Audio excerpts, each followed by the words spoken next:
is a presentation of Fox Sports. We are Fox Sports. We are the West. Part of growing up in Texas is playing football.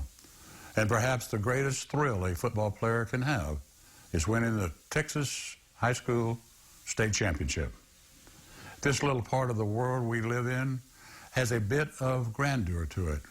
Playing for your school and representing your community has a unique pride that only a Texan would understand.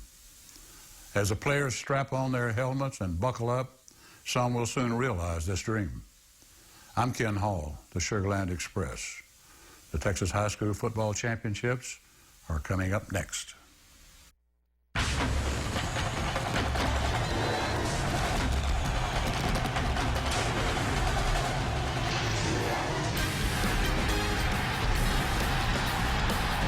Championship Thursday from AT&T Stadium in Arlington. It's the UIL State Championship presented by State Farm. And we welcome you to AT&T Stadium in Arlington for the UIL's Class A Division II State High School Football Championship game, matching the Beavers of Fall City against the #1 ranked team in the state, the Wellington Skyrockets. It's a matchup of #1 in the state against #3 in Texas. Hi again, everybody. I'm Craig Way.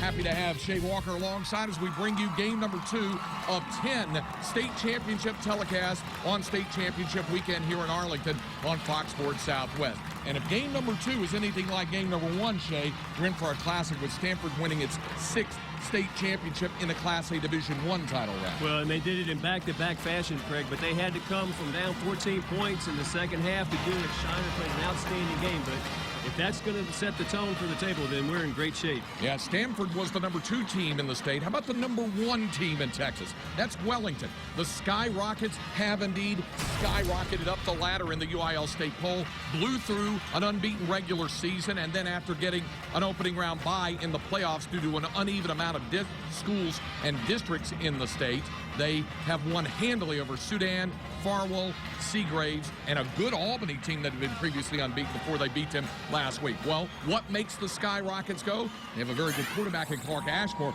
but they have the Rocket Man in the backfield, running back Terry Gilbert. Well, and he has done such a fantastic job. You see the numbers, they're eye-popping, and really the thing about it, Craig, is he can run with speed. I mean, the guy is just so elusive. He's a dominant player. Every time he touches the ball, it's a threat to go to the score. And had a marvelous semifinal game last week against Albany, 262 yards and 3 touchdowns in their semifinal win over the Lions to get to their first ever state football championship. So Wellington's #1 for a reason. They've blown through the opposition. Nevertheless, Fall City knows what it's like to be here. They were a state champion 3 years ago, and the Beavers also have been very, very impressive along the way. Well, they certainly have. After that 2010 title, you look at the runs with Dehanis, Milano, LaPrire, and then just an absolute barn burner in the semifinals with Tenaha, and that was a toe-to-toe game, and it went all the way down to the end of the game. 3 shutouts over Dehanis, Milano, and LaPrire, and then, yes, getting past Tenaha, avenging a loss from a year ago to get to the final, and like Wellington, the Beavers are keyed by a running back. Justin Twine transferred in from Hemphill and really makes the Beaver offense go. Well, he really has, Craig, and just what a great addition to this team that he has been. He is a very unselfish player, although he is arguably the most talented on this Beavers team. But I tell you what, he is electric as well. We talk about Gilbert and how well he plays. Justin Twine is an equal match to that. So it's Wellington and Fall City, the Class A Division II State Football Championship kickoff coming up right here on Fox Sports Southwest. And drinks in Texas make you just taste better. By your local Ford dealers, enjoy year-end savings during the Dream Big sales event. Ford is the best in Texas. And by the new Wrangler Premium Performance Advanced Comfort Jeans, available at Cavenders.com. Wellington and Fall City getting ready for the Class A Division II State Championship game. And the head coach of those Wellington Skyrockets, Wade Williams, is down on the field, joined by the third member of our crew, Angela Heyman. Angela? Thanks, Craig. Well, Coach Williams, you've made it to the state semifinals for 2 years. You've taken the next step. You're here in the finals, the first ever appearance for Wellington. What do you guys need to focus on today to get this championship? Well, we just want to have fun. You know, we got here, we know what to do, we know where to line up and execute. We just want to have a good time and you know, take a little bit of the stress off of them of being here. And we're just ready to play and you know, play to the best of our ability. And you told me that you plan to get your team here a little bit early so they could acclimate to the size of the stadium, but you were reminding them that the field is the same size. Did they get acclimated? Are they ready to go? Yes, we did. We have a saying, we play between the lines, and the lines are the same as the practice field back at Wellington that they are here. And once we get inside those lines, let's just do what we do and the things that got us here. Well, thank you for your time, Coach. Good luck. Back up to you guys. Thank you, Angela.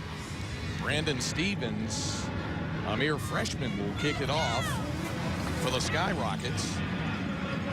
One thing that we've always talked about Wellington is the fact that about both of these teams is that you'll see some guys ranging in all states and classifications competing and contributing. Skyrockets, the visitors, they're in the white. Falls City Beavers in the blue, and the Class A Division II state championship game underway. A pop-up kick and a fair catch called for at the 31-yard line. Dean Gaskamp, the man who just made that fair catch, is the quarterback for Falls City and has been very efficient. You can see he can run the ball and throw the ball, but this Falls City team is ground-oriented, Shea Walker. Well, no doubt about it, and they have a bevy of running backs led by the headliner. We talked about Justin Twine in the open. A lot of other guys, though, can and do carry the ball very well for the Beavers. And out of the shotgun, it's Twine taking the snap at quarterback. And here goes Twine. This is what he does so well, can break it upfield and immediately has enough for the first down. Takes it across the 40, a 12-yard gain. Jace Martin makes the tackle as you look at the Ford starting lineups for the Falls City Beavers. William Stoley, Devin Lissy, Jonathan Sekula, Colton Pollock, and Mitch Lissy. The offensive front, Justin Twine playing at quarterback some, and you'll see some of that in there as well as running back with David Brodke, Austin Camber, Cody Hoodman, there at receivers. Now it's Twine. Blanket tackles, lost the helmet. And the play blown dead at the 50-yard line. It's a 7-yard gain. And how about the poise there by Justin Twine? As soon as the helmet comes off, Craig, he stops. Very heads-up play. See him break through the line, and once the helmet came off, you're right, stopped in his tracks, play blown dead. Good enough for 7 yards, and he'll come out for one play. Brodsky joined by Dean Gaskamp in the backfield, and it's Gaskamp keeping across right to the midfield stripe, but maybe just a foot more, if nothing more than that. Take a look at the Ford starting lineup for the Skyrockets defensively. Walker Williams, son of the head coach, along that front with Tristan Patterson, Jeffrey Collins, Jace Martin, and Sonny Bohannon. The 5-down linemen, Edgar Tellez and Kelton Long as the linebackers. Gilbert, Clark Ashmore, you'll hear him on offense. Logan Martindale and Smiley Granados. On third down, handoff, good running room. That one for Brodsky, and he's got a first down. Onto the 44-yard line, pick up the 7 yards before Terry Gilbert could bring it down for Wellington. Well, it was the first play that we saw the Beaver offense go to the right. Before that was Justin Twine running over on the left side. Look at Steve Marbach, the head coach. Unique way of signaling in those plays with the colored Band-Aids on the fingertips. Gaskamp at quarterback. And he'll keep it zone lead and takes it forward down near the 40-yard line. Tristan Patterson, the tackle for Wellington. Opening moments here. Both head coaches said they hope to get their teams acclimated early, get them in the stadium so that the guys can get the wow factor out of the way here. And there's always that, Shea. You have that wow factor here in this facility. I don't think you can walk into a $1.2 billion facility and not say wow. All the trappings that are here at AT&T Stadium. Gaskamp, the lefty, to throw. Wide open is Hoopman. And then losing the football, but it comes down, and Falls City still has it. That's a heads-up play there by Stephen Harlos. Come up with the fumble recovery. Hoodman, after he caught the ball, tried to turn upfield, little spin move, and he gets hit. Ball's on the carpet. A lot of white jerseys around it, Craig, but Stephen Harlos, trailing the play alertly, gets on top of it. 19 yards on the pickup. the Beavers on the march. Their first possession of this football game, and down at the Wellington 22-yard line. And it's Twine taking the snap. And see, Twine's got quickness to get around. There's a flag down, and Twine is forced out near the original line of scrimmage by Logan Martindale. We've seen that play now twice by Twine where he reverses out of the field on the bootleg. That's going to be a personal foul against Wellington. Officials from our Abilene chapter working the state championship game. We'll mark it off. That's a big play there. Twine, we were telling you, of course, outstanding running back, but can play quarterback. He played quarterback at Hemphill before transferring in. Here's the call. Personal foul, face mask, number 12 on the defense. Automatic first down. David Hullum. Face mask. Yeah, just really a tough call because it's just a hustle play. It wasn't intentional by any stretch, but hand on the face mask doesn't get the flag every time. On first down, Gaskin inside the 10 and close to another Fall City first down. Mark Ashmore on the stop for the Skyrockets. 8 of 9, and it's second down and a yard to go. Gaskamp joined by Justin Twine and David Brodsky in the backfield. Brodsky can carry the ball. We've already seen that on this drive. Twine, as we mentioned, played quarterback at Hemphill before family moved down to Fall City for his senior year, and it is Justin Twine. Twine inside the 5, and he's in for the score. Who else but the senior Justin Twine to get the first points of the ballgame? Mitch Lissy, the sophomore offensive lineman, doing a good job of creating that little crease. Twine, knowing that he's going to get hit at the goal line, just barrels through 2 tacklers, gets it across the line for a touchdown. Take another look at it here. Just a good physical run. He's got Lissy out there leading, good block. Right over the top. Pretty efficient drive for the Beavers. Fall City not setting up as if to kick it. The kicker, Connor Gendrush, is not out there. And you've got Twine, Craig, is on the bottom of the screen, lined up at the wide receiver spot. So Dean Gaskamp will lead the Beavers to the line. Fall City to go for 2. And it's Gaskamp who is stopped short of the goal line. Wellington teams up. Tellez, the senior, made the tackle. But it's Fall City getting on the board first. An initial drive led by the man who's led them all season long, Justin Twine. And it's Fall City up 6-zip.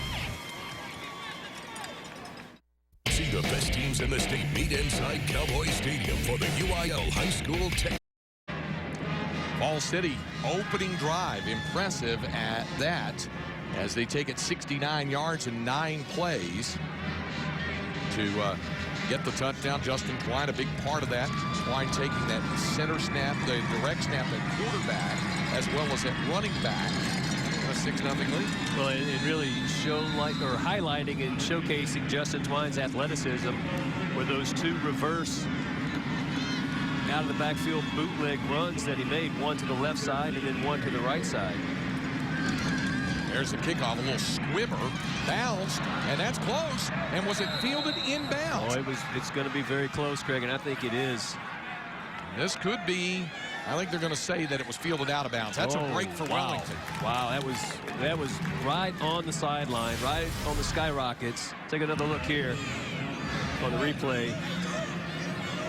Fielded cleanly, right foot was down, but man, that's so close to call. Yeah, and Kendall Cognac was fielding it there, and as he's fielding it, the foot drags out of bounds. Well, Kendall Cognac, yeah, I ran into some Beaver fans last night. One of them was his parents, or a couple of them.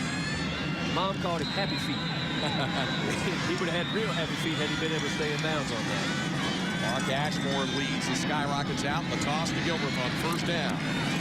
On the left side of the line for a gain of about 4 to the 40, and Dean Gaskamp, running on the defensive side, makes the tackle. There's Ashmore, done an excellent job through the air. You see his passing numbers, only 4 interceptions the entire season, over 2,200 passing yards. He's also rushed for over 500 this year as Clark Ashmore. Yeah, The returning starter and just doing a heck of a job at the quarterback spot for the Skyrockets.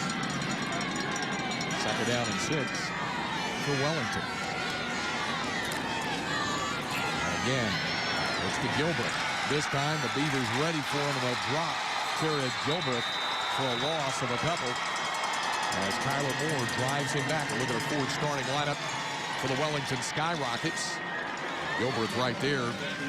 Found the sledding difficult. Walker Bartlett, Edgar Tellez, Jeffrey Collins, Tristan Patterson, Will Bumgardner did a great job up front all season for Wellington. Del Long, Gilbert, Trey Long, Walker Williams, and Jonathan Towles in the backs and receivers. It's going to be third down and 9 needed. The ball is at the 37-yard line for Wellington. First Skyrocket possession of the afternoon and trailing 6-0. Ashmore looking to throw. With a lot of time. And that is picked off.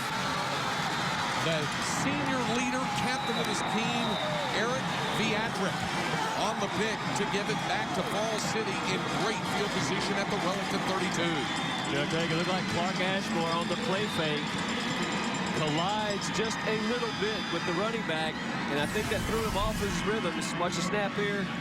See how he held the ball back there a little bit longer, then floating around, and Viatric did a great job of reading the eyes of the quarterback, playing zone defense out of that middle linebacker spot. Made 3 All-State teams last year. Very heads-up play. Well, and you see Steve Marbach, Coach Marbach told us, he said he's the guy. He's our nerve center. Gaskamp, the keeper, for a couple to the 31 of Wellington. Edgar Tellez on the tackle for the Skyrockets. You see Viatric, what a big part, anchors that Falls City Beaver defense.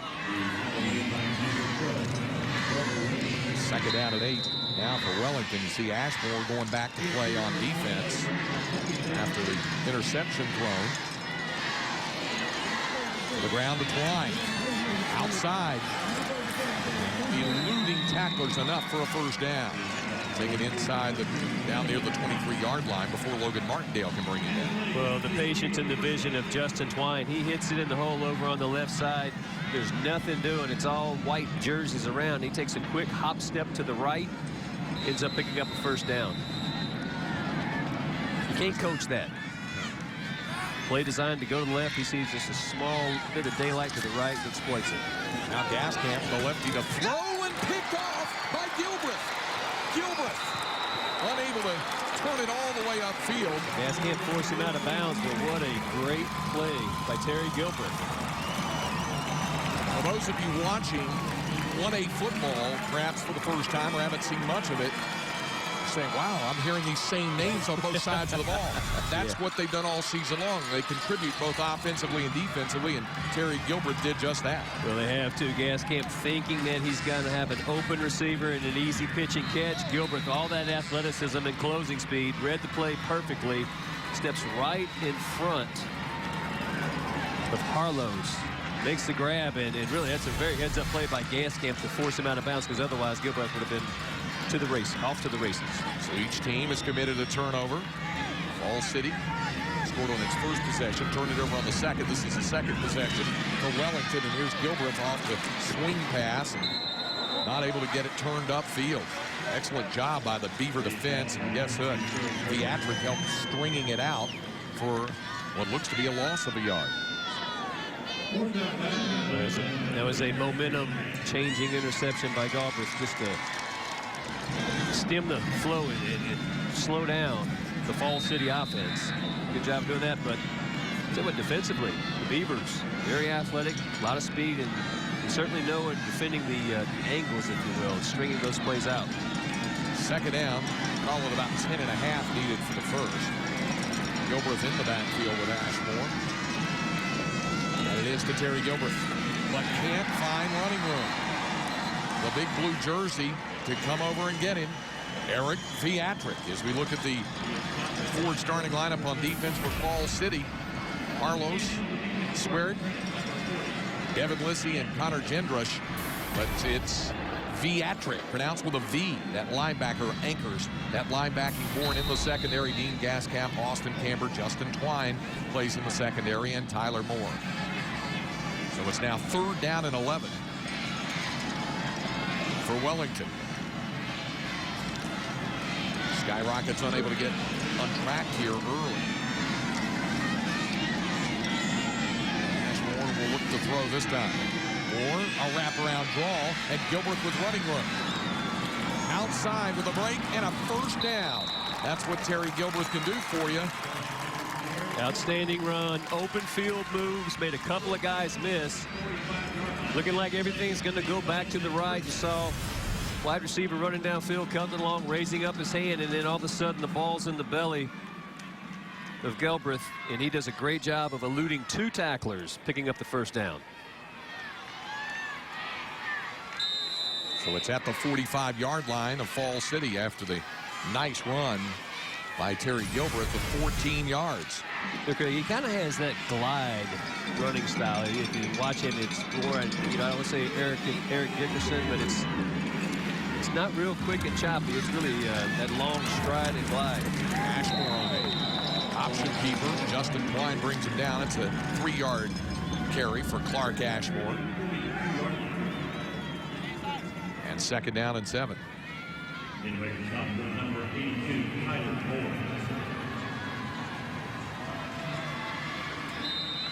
You see Jonathan Townsend. Very talented receiver. Yep. Clark Ashmore, excuse me, that's 9, not 8. Coming over all the way to the sideline to get the play call. 2nd down. Gilbreth joining Ashmore in the backfield, and Ashmore having to dip and duck and dodge tacklers and to stop for no gain. Beatrick and Devin Lissy on the tackle for Falls City. Well, Devin Lissy, one of the returning starters on this Falls City team, was in the backfield very quickly. And I'm not even sure how Ashmore got by him. So call it 3rd down and 7 on the Falls City 42-yard line. Shea mentioning Clark Ashmore jogging over to the sideline to get the play call.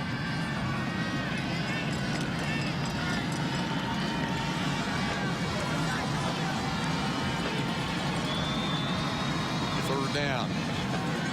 A slant. That one going to Jonathan Townsend. Townsend short of the 1st down. Picked up 4 yards before he's brought down by Harless. Townsend, their leading receiver. That's his 60th catch of the year.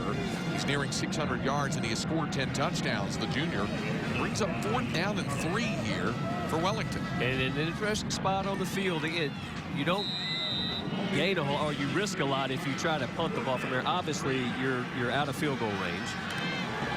So Wellington decided to go for it here, and Wade Williams going to roll the dice a little bit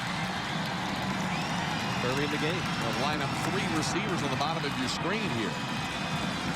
4th down and 3, and Ashmore up to the line of scrimmage. Now has it. He'll keep it and has the 1st down. Oh, what a nice run by Clark Ashmore. Knowing what he needs to get. He wasn't going to do anything, try to pick up a ton of yards. He's making sure that he got the 1st down. Good job by that offensive front, laying out some blocks as well. Needed 3 yards, picked up 5. Another Wellington 1st down.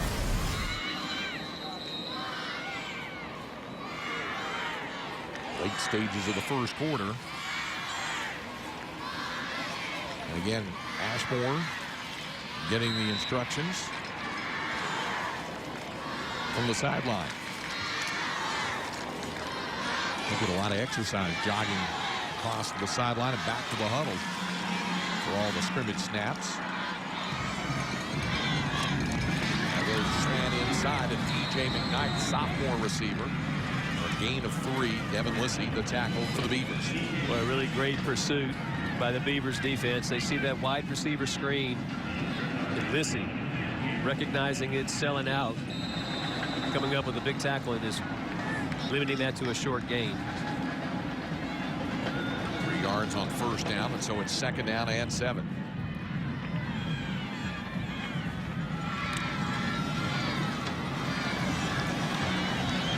This time you see Gilbreth at the top of your screen as a receiver.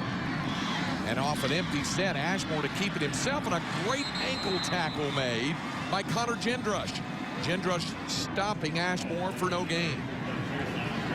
Well, that's just desire right there, because it looked like Ashmore going to run to the short side of the field after a small ball fake, and Gendrush just reaches the left or the right mid out, catches the left knee, brings Ashmore down.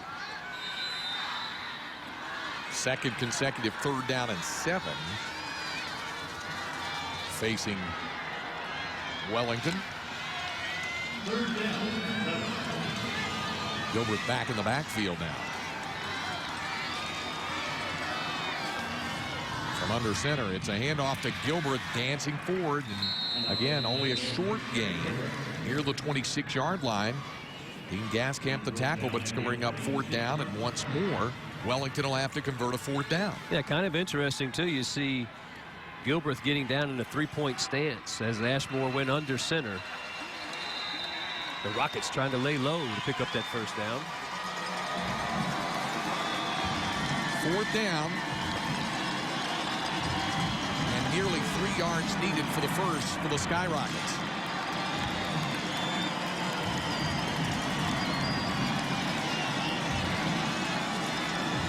Ashmore back in the shotgun now to keep it again. And he is stopped short at the 24-yard line. Stephen Harlos dragged him down a yard shy of the 1st down, and the ball will go over to Fall City. What a great play by Harlos. 5'11", 170-pound senior. Read it perfectly. Clark Ashmore, Craig, the first time on 4th down, he took the ball, and it was a very quick decision, just like this one. But Harlos comes off the block, lays out, and he's able to drag him down from behind, but turnover on downs, and Fall City back in business. Beavers from just inside of their own 25-yard line begin this drive with a 6-0 lead. Fall City scored a touchdown on its first possession and threw an interception on its second. This is the 3rd possession for the Beavers. To Twine. Bouncing his way outside, but in all kinds of trouble. And the Skyrockets ready for him. Sonny Bohannon, sophomore defensive end, having none of it on what will be the final play of the 1st quarter. Yeah, a great job there by the Skyrockets, rallying to the ball. Into the 1st quarter of the Class A Division II State Football Championship. And as we go to break, we bring you a special message from State Farm.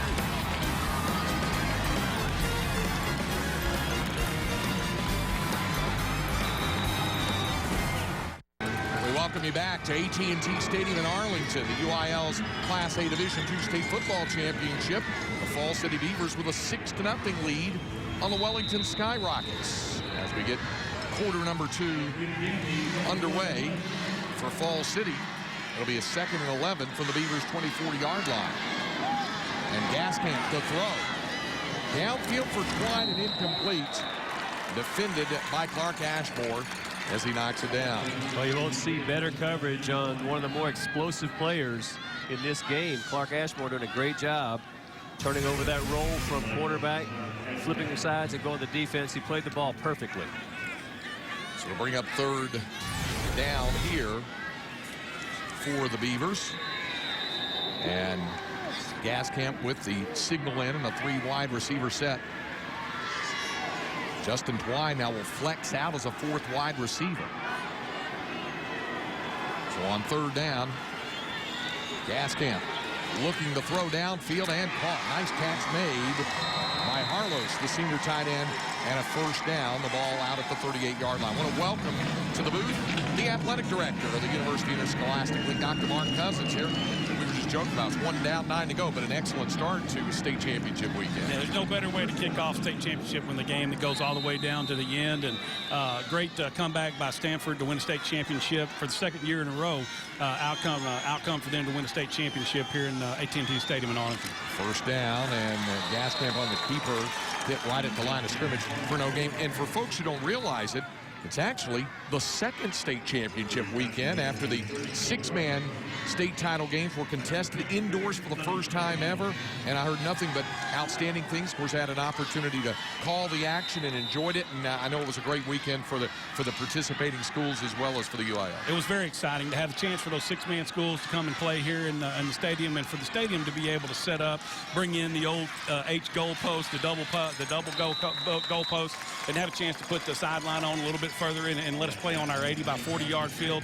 Just a great opportunity for our small schools to play six-man to accomplish a state championship here in this stadium. Mark, I think the most impressive thing was that the temporary closer-in yard lines, sidelines, looked almost as authentic as the ones you see anyway. Everybody adjusted very nicely. They did. The kids are used to playing on an 11-man field, so the fact that the yard lines were where they were didn't really mess them up too much. But, no, they did a great job getting the stadium ready, and what a great time and opportunity for those kids to play for a state championship. 3rd down and 5, and the pass incomplete. The intended target was Stephen Harlow. We're visiting with Dr. Mark Cousins, the athletic director of the UIL. Of course, we talk about this being an exciting time. There's 4 games today. First time you've had that one with Conference 3A Division I going to the 64-team bracket. So I know there's going to be a lot of long hours this weekend for everybody. There's no question. Kicking off at 10 o'clock this morning, we were all a little concerned whether or not that had any impact on the kids and the play. And obviously, it might have taken Stanford a little bit longer to wake up than usual, but they certainly did that in the second half. But everybody wanted to have an opportunity to play all those games in one site. To do that, we did have to play 4 on one day, and we thought the first day would be the best one to do that on. And started that second game a little bit late, but we got the schedule set, so we think we'll be able to play games 3 and 4 pretty close to regular time. So we're looking forward to a great day. Dr. Mark Cousins visiting with us. We need a break. We'll be back. Here's early second quarter at AT&T Stadium in Arlington, and at AT&T Stadium, it's Falls City leading Wellington 6-0.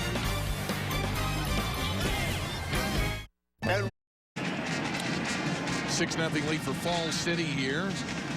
And Wellington with the football again and breaking outside. Here's Terry Gilbreth up the sidelines, and Gilbreth a nice run into Falls City territory at 26 yards before Austin Camper can bring him down. We're visiting with the athletic director of the University Interscholastic League, Dr. Mark Cousins. We talked about the state championship games this weekend as you get another look at the run by Terry Gilbreth, but there was also something new this fall. I think it got everybody excited. The early release of the enrollment figures with the biennial reclassification and realignment coming up. Yeah, this was the first time that we've done that, and a couple of reasons for that. One is we think it gives schools a little bit more time to help adjust and make sure they have a chance to preliminary plan on their scheduling, especially for their football programs. Also lets us help a little bit more in the implementation of our new rule in reference to how we classify our charter schools, with them having to be moved up classifications depending on where they're located and the size of schools that are in their surrounding area. And we think it just makes the process a little bit more transparent as well. And all the results that we've gotten back and the feedback we've gotten has all been positive. So we think overall it was a really good decision to do that. Let me get your thoughts also. We've talked about how well it's worked in Conference A, both 1A and 2A, before the season beginning, splitting into the divisions before the season beginning. What about the future with what's ahead for 3A as well? As we'll first of all see Ashmore go to the air on second down. Nice run after the catch by Kelton Long, and he'll take it down inside the 40 to the 38. Yeah, it's something that's been going on in our smaller classifications, 1A and 2A, for a number of years. With the switch over to the 6 conference alignment for this coming alignment that we're going to put out in February, we're actually going to be doing that in conferences 1A, 2A, 3A, and 4A. So what used to be 3A that's going up to 4A in the renaming of the conference is now also going to go to that split division format. So really our only 2 largest conferences will be in the traditional format of having all the districts together at the beginning of the year and then not splitting into divisions until after the regular season is over. Why has that concept worked so well? I think what it does is, especially in those conferences where the enrollment ratio tends to be pretty wide, especially I think it's one of the reasons why they've gone to that at what's going to be the 4A conference now, is that enrollment disparity really helps even that in reference to those football competitions, makes that a little bit easier. Terry Gilbreth, another fine run down inside the 39 more yards. First down for Wellington. You'll see another look at the run by Terry Gilbreth, the senior running back, before he's taken down. And, of course, the state championships in football this weekend, but there's several state champions to crown when we get into the winter and on into the spring sports. Oh, there's no question. Once January rolls around, the spring gets started, all the school people know that spring championship season begins in late February with our wrestling and swimming and diving championships. Roll right into girls and boys basketball. Take a little bit of time off before we have soccer, and then finish up with our golf, tennis, track and field, softball, and baseball. So once the spring gets around, it really rolls through very quickly. Gilbert, another fine run inside.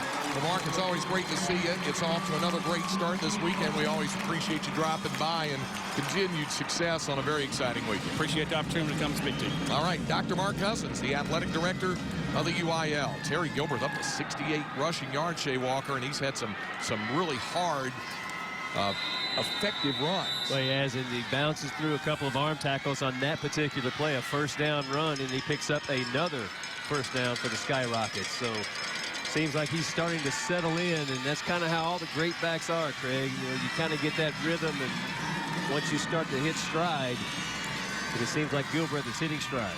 And a rhythm now. Ashmore to the air, caught, and down inside the 15-yard line. The catch made by Logan Martindale out of the backfield, and Martindale down to the 11, a pickup of 7 yards. Well, Clark Ashmore gets a nice block by one Terry Gilbert, making sure that he's got a clear line of sight. Delivers it out to Martindale. Nice pitch and catch. Early in this drive, you mentioned it, but Kelton Long, he's a good-looking receiver. Long back on the field. Gilbert checks out for this play, trying to catch his breath. On second down and 3 from the 11-yard line. Ashmore looking to keep it himself and takes a hard pop, but he's right at the first down marker. Looks like he may have picked it up. Beatrick made the tackle. He can lay a lick or two on you. Well, he can, and Ashmore, surrounded by blue jerseys, just lowers the shoulder and tries to power through, and it's going to warrant measuring, so he's definitely right on it. We'll bring the chains out. Wellington, in case you're wondering, the eastern side of the Texas Panhandle, north of Childress, south of Wheeler, if that helps you there. It does. Oh, he's just short. Just short. And by the way, Wade Williams told us Wheeler, which is a district opponent of Wellington beat them during the year, called and said, hey, we're going to send some bus loads of fans down too. And Wheeler is about 40 miles north of Wellington, further away from the direction. How cool is that?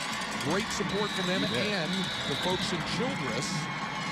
Down the road, again, another team vanquished by Wellington, back to season opener. Wanted to know when the buses could roll through town so they could wave their support as well. That's how they roll in West Texas. Outstanding.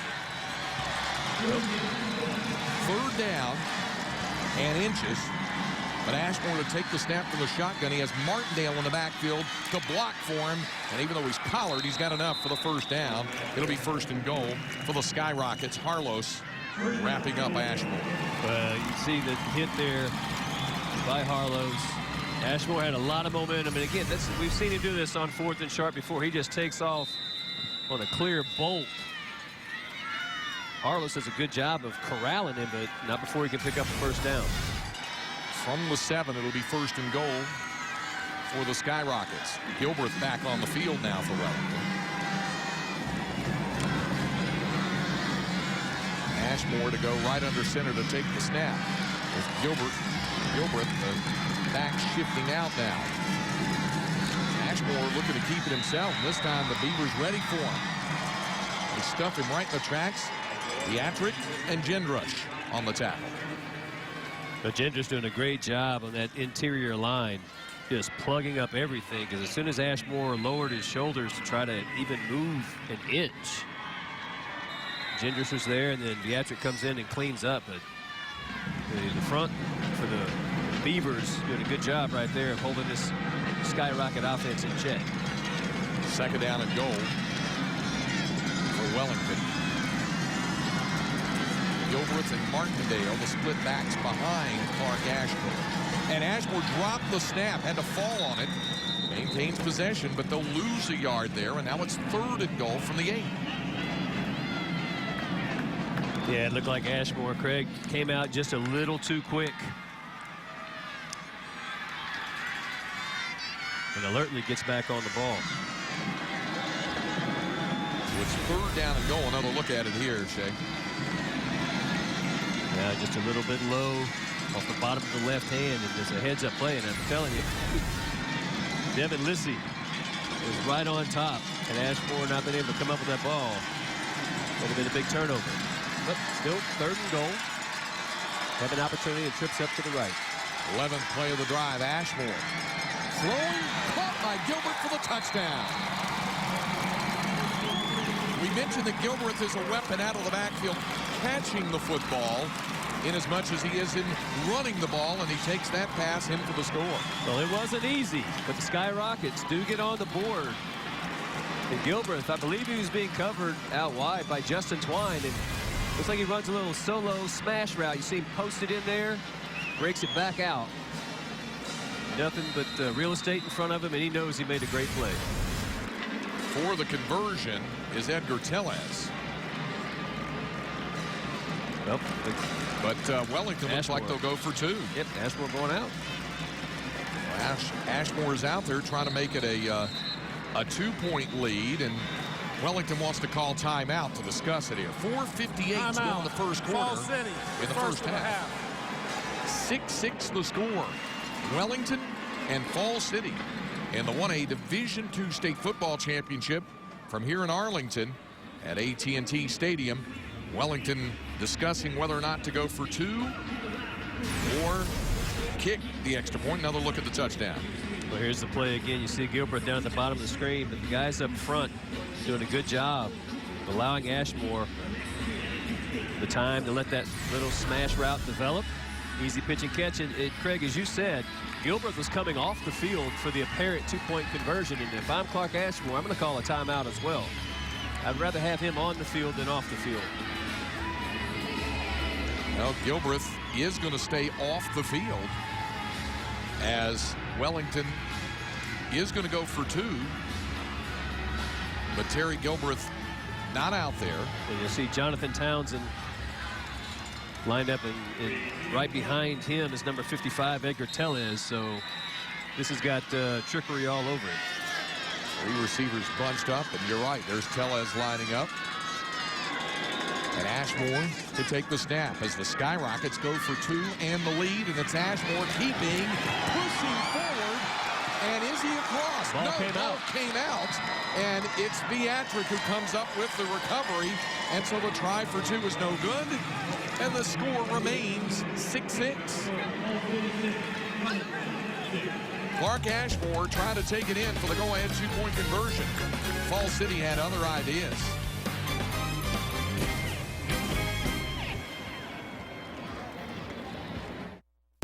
Another look at that 2-point try by the Skyrockets. Clark Ashmore takes the ball, goes over the top, and it looks like that might be number 34 that gets his hat on him. It forces the fumble out to Beatrick. So another heads-up play by that Beavers defense. Stephen Harlow's the first to hit him, and Gascamp alongside as well. So the game remains tied 6-6. Justin Twine goes back deep to receive the kickoff from Edgar Tellez. Logan Martindale trying to get these Skyrocket fans fired up a little bit. Wellington going to kick it away from Twine, but that's going to go out of bounds. They were just trying to pop it up, knowing how dangerous Twine is with a ball in his hands in space, but Wade Williams, that wasn't exactly what he wanted. Well, Cody Hootman did a great job right there of allowing the ball to go out of bounds instead of trying to field it. The call here on the kick that went out of bounds, and it'll be a penalty. Or Fall City can have Wellington kick again. While they sort it all out, and we go to break, we bring you a special message from your local Ford dealers. After the kickoff went out of bounds, Fall City starts this possession from the Beavers' 40-yard line. Game tied 6-6. You see that formation there, Shay, with the 3 men lining up in a straight T look with Twine there to take the snap and Gaskamp behind him. And it's Gaskamp on the keeper. Or Gaskamp on the handoff from Twine. Jeffrey Collins, the tackle, a pickup of 3 yards. You were commenting during the break, Shay. You saw Falls City wise to let that kickoff go out of bounds. Yeah, Cody Hoopman, again, as he's running for the ball at close to full speed, alertly lets the ball go out of bounds, which does result in better field position for the Beavers. And here's this, I was going to say, here's that same formation, but they shift out of it. And with Twine keeping it himself, he's got a first down in the Skyrocket territory at the 49-yard line. Clark Ashmore, the tackle. So it's a first down. We mentioned the interesting way of signaling in plays. For more on that, let's go down to the sidelines to Angela Heyman.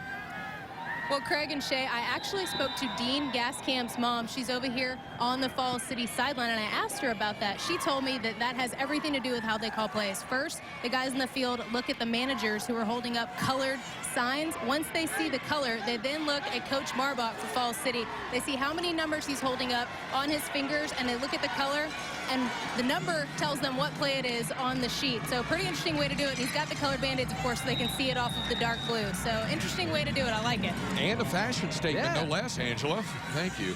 A keeper straight ahead to the 45-yard line, and it's going to bring up 3rd down and 6 for Falls City, and there's Coach Marbach. And we were talking about that it's a well-coached football team, and really shouldn't have 2 very well-coached teams, and you shouldn't be surprised. Steve Marbach comes from the D.W. Rutledge coaching tree. Played for Coach Rutledge at Converse Judson.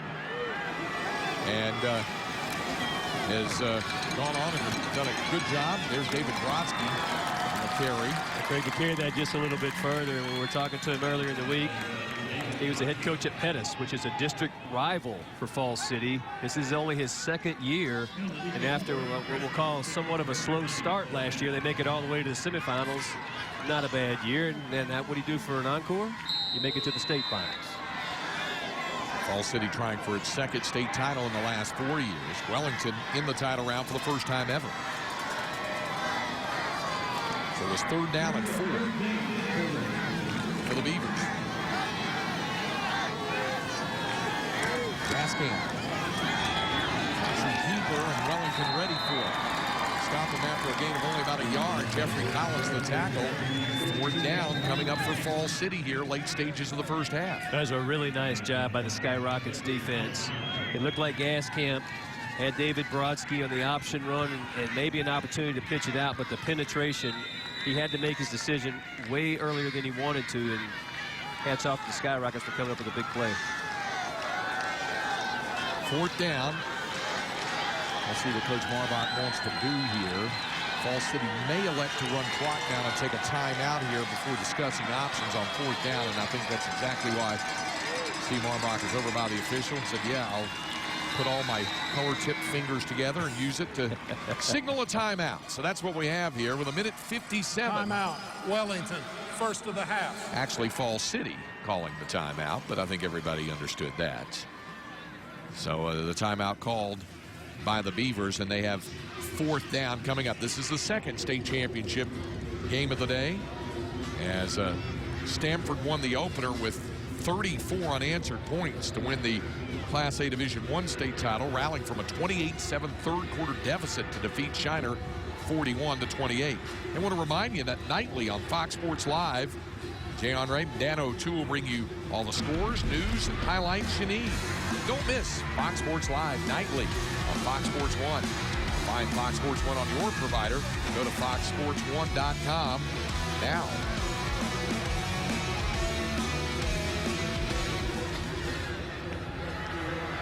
So 4th down coming up. Here are the instructions. Coach Williams going out to the Skyrocket defense and try to hold again, and Falls City will try to execute 4th down and about 2.5 yards needed for the first. Well, and it really is. This is a signal to your defense as well, Craig. If you don't get it, there's 1:57 seconds left, ball near midfield. So it's one of those things that Coach Marbach is, not only is he telling this team he thinks they can pick up the first down, but in the event that they don't, Once you send a signal to his defense, hey, you're going to have to hold here. But first things first. 4th down. And again, about 2.5 needed for the first. There's that unique formation, and now Falls City shifts out of it. And before they can do it, the Beavers take another timeout before they snap the football. Coach Marbach didn't like what he saw. Falls City, their second of the half. That's the second timeout taken by Falls City, and Steve Marbach will bring his team over. It's kind of an unusual formation. We talked about it, Shea, the fact that they'll line up with 3 men almost in a straight T set behind the line, kind of almost in a pistol look, and then the quarterback a couple of yards behind him. Dean Gaskamp, effectively, he is lining up in what you would call the traditional I formation. It's a little untraditional how they get there. As you say, with those 3 guys in front, Gaskamp in the center of those taking the direct snap, but they've shifted out of it a couple of times, and they've actually run out of it a couple of times. So Falls City using its second timeout. I want to remind you what's coming up on the Ford Halftime Show. My partner on Friday nights, Rick Renner, from High School Scoreboard Line, joined by the recruiting guru, Randy Rogers. We'll also have first half highlights, and that includes what a thrilling 1A Division I title game between the Stamford Bulldogs and the Shiner Comanches. Great action coming up on the Ford Halftime Show. 4th down here. We'll get another look at this formation. Justin Klein is in the middle of it, flanked by Austin Camper and David Bronski, and then behind that line of 3 back behind is the quarterback, Dean Gaskamp. But Klein will take the snap on 4th down. Once more, the Beavers shift out of it. And here's Klein, down short of the first down. What a play made by Walker Williams, son of the head coach. Drops him short of the line to gain, and the ball goes over to the Skyrockets. Well, clearly a design run. As soon as Justin Klein takes the ball, it goes under his arm, and he's going to try to make it out wide. Walker Williams did a great job of coming up. Logan Martindale also in on that stop to turn the ball over back to Falls City. Excuse me. Wellington holds. Skyrockets have 2 timeouts and 1:52 to work with here. And not bad starting field position either. Terry Gilbreth in the backfield, offset to Clark Ashmore's left. Gilbreth, shaky one would-be tackle, and then steps out of bounds. It's a nice spin move, and the end result is a 6-yard gain before Joseph Swearick can force him out of bounds. Eric Viatric, one of the best players on this Beaver defense, had a shot at Terry Gilbreth in the backfield. And you can just see, you see why he's close to a 2,000-yard rusher. Elusive move, spin move, ends up picking up 7 yards, and that's after running through an arm tackle in the backfield. So it's 2nd down and 4 for Wellington. Gilbreth right there lining up in the slot at the bottom of your screen. Ashbury from the empty set to throw over the middle of the catch made by Townsend. And a first down. Jonathan Townsend, 27 yards across the middle before Austin Camber can bring him down. Mark Ashmore recognizing a little bit of a seam in that zone defense. Jonathan Townsend was what we'll call the skinny post, staying down underneath the safety. The ball delivered perfectly. Townsend comes up with a big catch and a nice run after catch. Clock moving, and down to 90 seconds remaining in the first half. Ashmore to take it from under center this time with Gilbreth behind it. And the toss to Terry Gilbreth. Inside, forced outside, and is able to step out of bounds. Forced out near the 20-yard line by Austin Camber, senior strong safety. You know, Craig, the interesting thing about Gilbreth and his running style, we said it earlier, that smoothness in his run, but he bounces off of tacklers as well. I mean, he's not an easy guy to bring down. He's not what we call just like a really oversized or a big guy, but he has that nice gait, and that allows him to kind of, I think it's a little deceptive to guys coming up trying to hit him and tackle him. He's able to break through tackles a lot easier. 2nd and 6. Ashmore looking to do it himself. And does. A first down. It'll be 1st and goal at the 9. Stephen Harlow's the tackle. 13 yards. Ashmore straight up the middle of the keeper. I tell you, when he makes the decision to run, Clark Ashmore, it's clearly a run decision, and we've seen him do it a couple of times on 4th down. Hits the hole in a hurry, gets a nice clearing block by Gilbert. Cuts it back to the inside, gets inside the 10-yard line. Impressive run. See the time remaining in the first half of the clock moving. Wellington on the march. 1st and goal at the Falls City 9.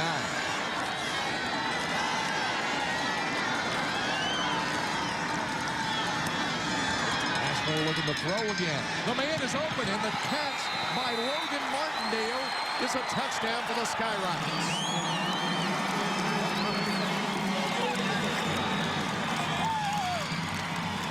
Wellington has its first lead of the Class A Division II state championship.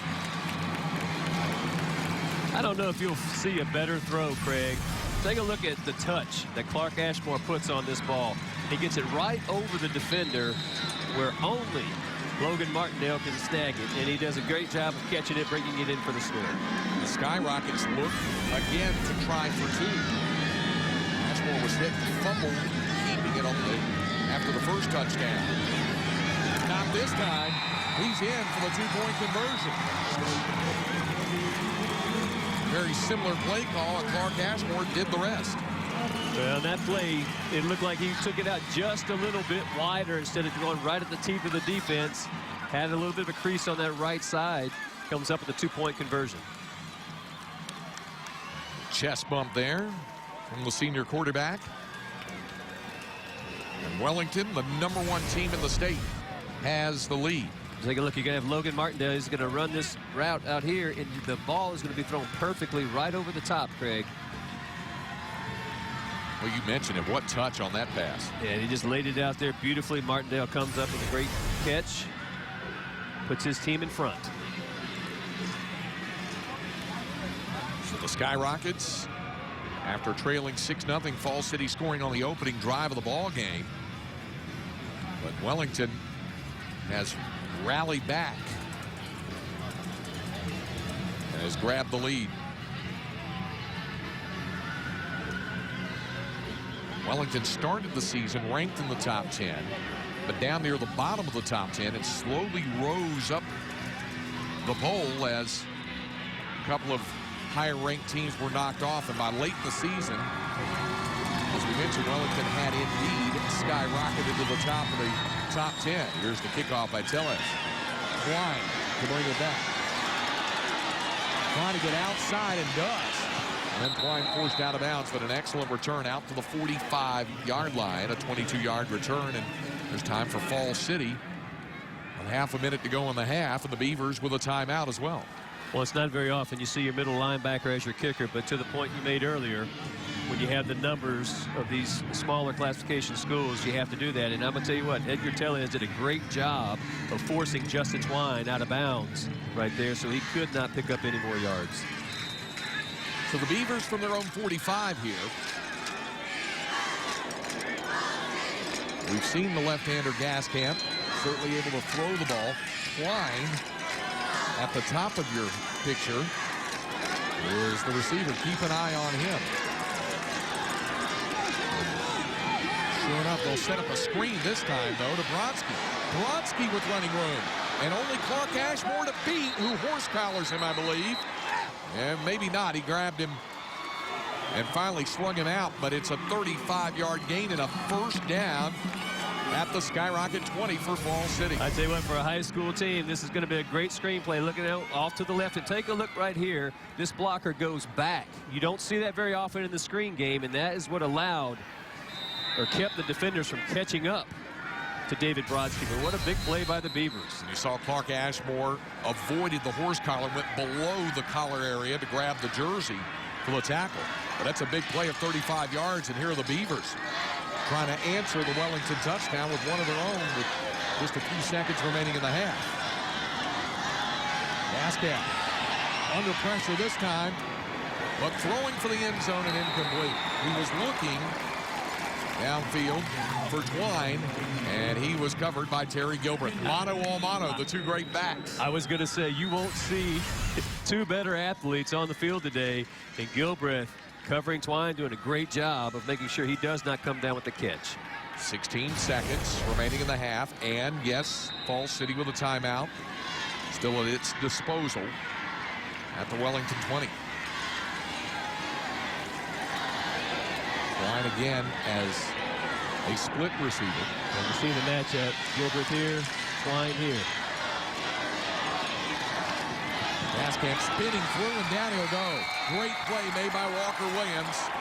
That's going to force the final timeout for Falls City with 8 seconds to go in the half. Walker Williams comes over. Timeout. Falls City, the last of their half. Nice job. 5. Yeah, nice job here by Williams. Take a look at the line that he takes. Defeats the block. Gaskamp not expecting him to be there, and Walker Williams comes up with a huge play. So it is 3rd down and 14 coming up with 8 seconds to go in the half. And really, Shea, the Skyrockets know all they really have to do is make sure to defend back toward the goal line. Right. No time outs remaining for Falls Cities. You look at Walker Williams, the head coach's son, who made that last play.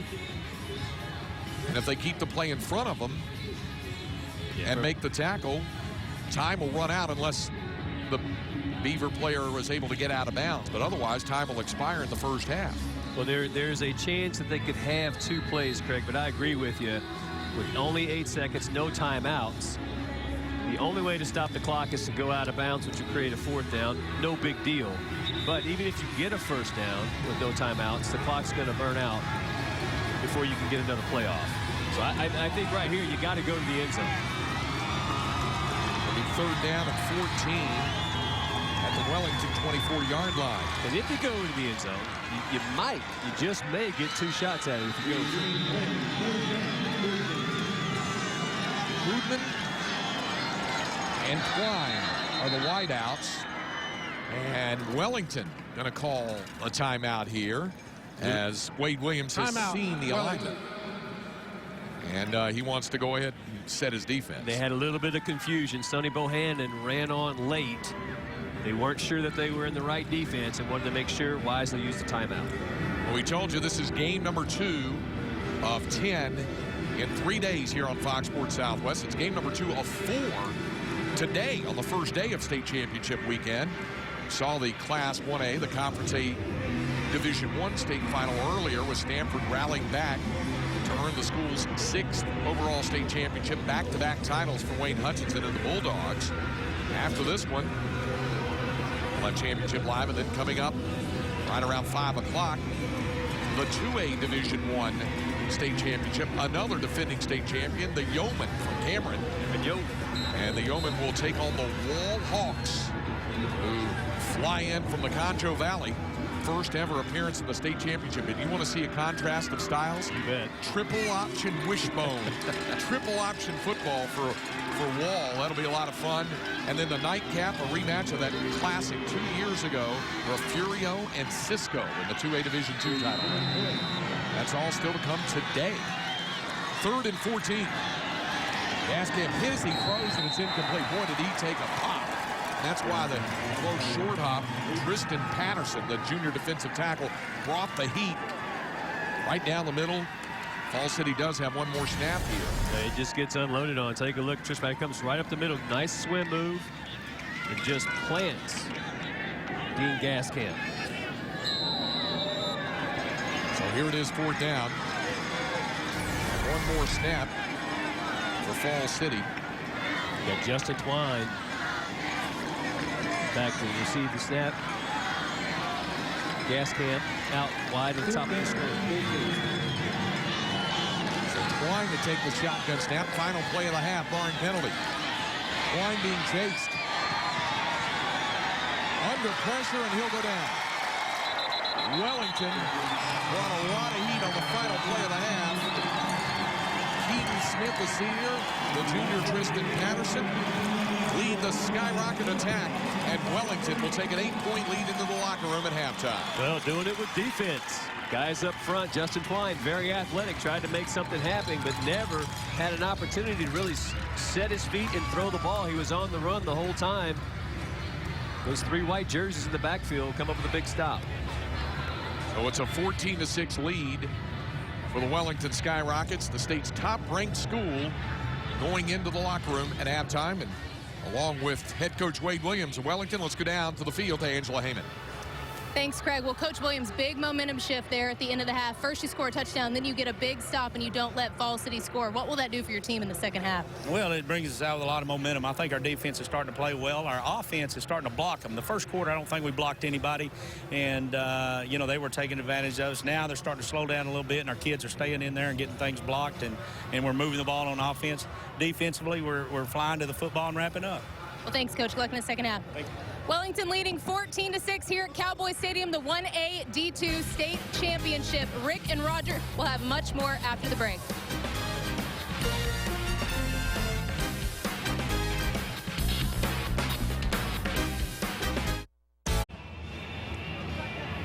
If you're the Falls City Beavers and you're down 8 points at halftime, what do?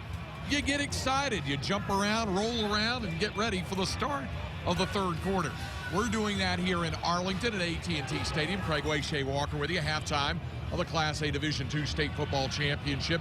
#1 Wellington with a 14-6 lead, and Wellington doing it most of the time on the ground as a result of that. Well, they certainly did, but you think about the running game, and we talked about how important it would be for the Skyrockets in this game, and Terry Gilbreth has done a great job so far in the first half, really setting the tone and making plays. And this is a big third down run that he converted earlier. Just makes 2 guys miss in open field, picks up that first down. He's run tough in between the tackles as well.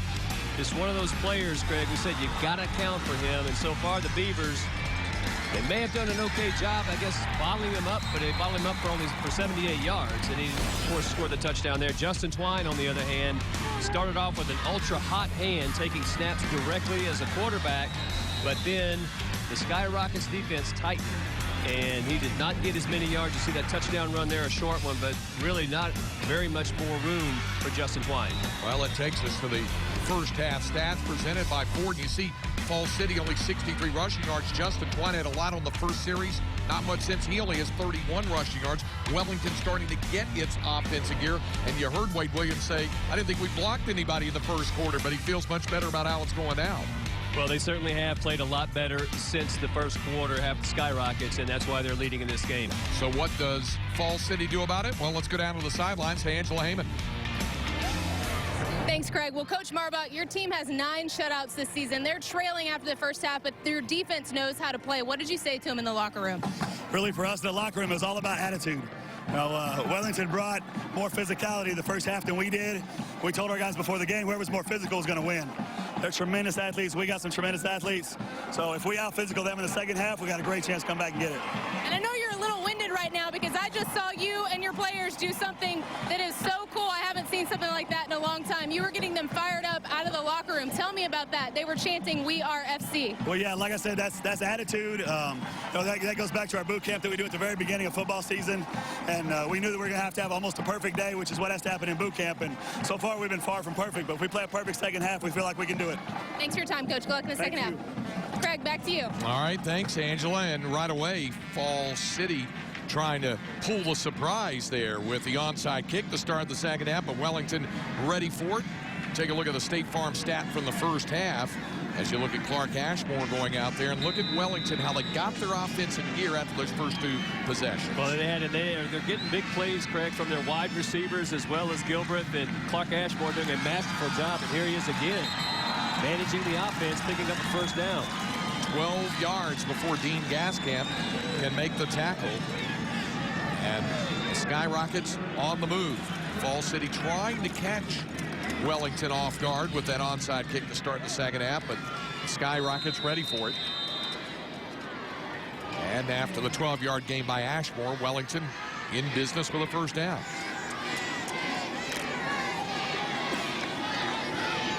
Trey Long, one of the receivers, along with Jonathan Townsend, had a big catch on the second touchdown drive back in the first half. This time the zone read keeper does not work for Ashmore. He'll lose a couple. And Viatric on the tackle again. We talked about Eric Viatric Shay, coming into this afternoon's game, Eric Viatric had made 238 tackles. That's a career for some players. Yeah, you bet. Keep in mind, that helmet starts off blue.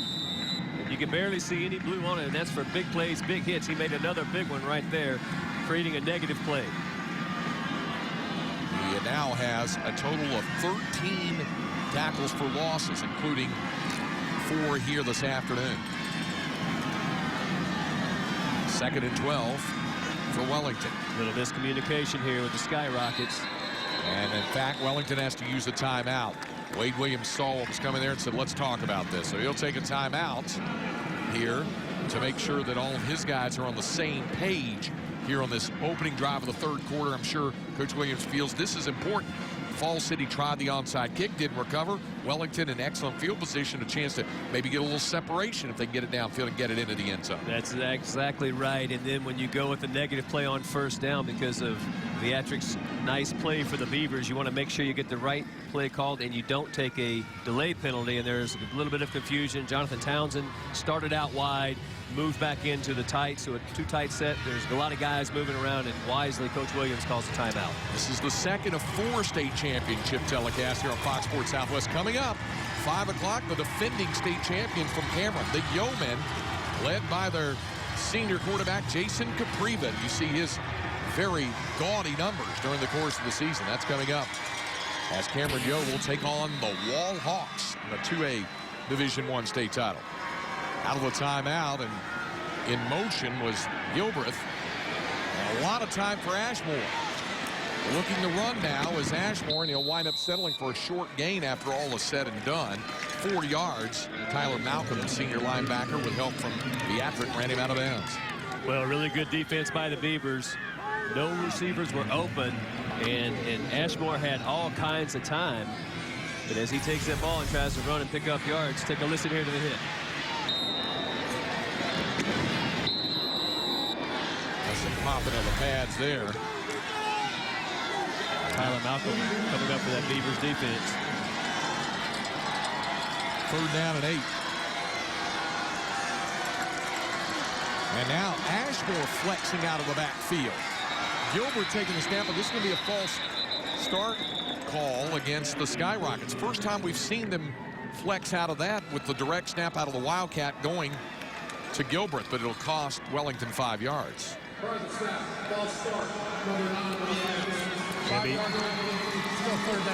It'll be interesting to see what Coach Williams decides to do here. Do you still go for it, or you kind of try to create a little bit of field position advantage? Well, 3rd down now becomes 3rd down and 13. It was Ashmore who was shifted out as a receiver, but started upfield a little too quickly, and that's why the motion penalty was called, the false start. Kelton Long, man. And Martindale back in the game. Wellington working on their play call. Ashmore from under center on 3rd down and looking to throw again. With some time and incomplete as Gilbreth was not looking back for the football. There were a couple of Beavers, mainly senior corner Dean Gaskamp, but they couldn't close quickly enough on it. Now it's 4th down. So a 4th down and 13. We'll see what the Skyrockets choose to do here. Ashmore, of course, they kind of have a penchant for going for it, or at least making you think they're going for it. It looks like he's more in the quick kick. Yeah, Clark does handle the punting and get a little deeper back there to be able to perhaps pooch kick this. 4th and 13. Justin Klein is around the 30-yard line. There it is, angling down inside the 20. Makes a nice pass now, moves back upfield for Fall City before. Yeah, that's very effective though. 29-yard poochment down to the 14-yard line. So Fall City does not get the onside kick, but they do get a defensive stop, and I think that's important for Steve Harbach's club.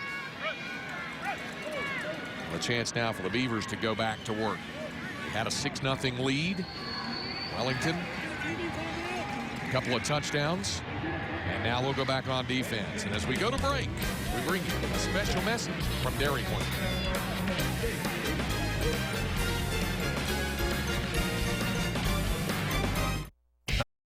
Texas State High School Football Championship is brought to you by State Farm.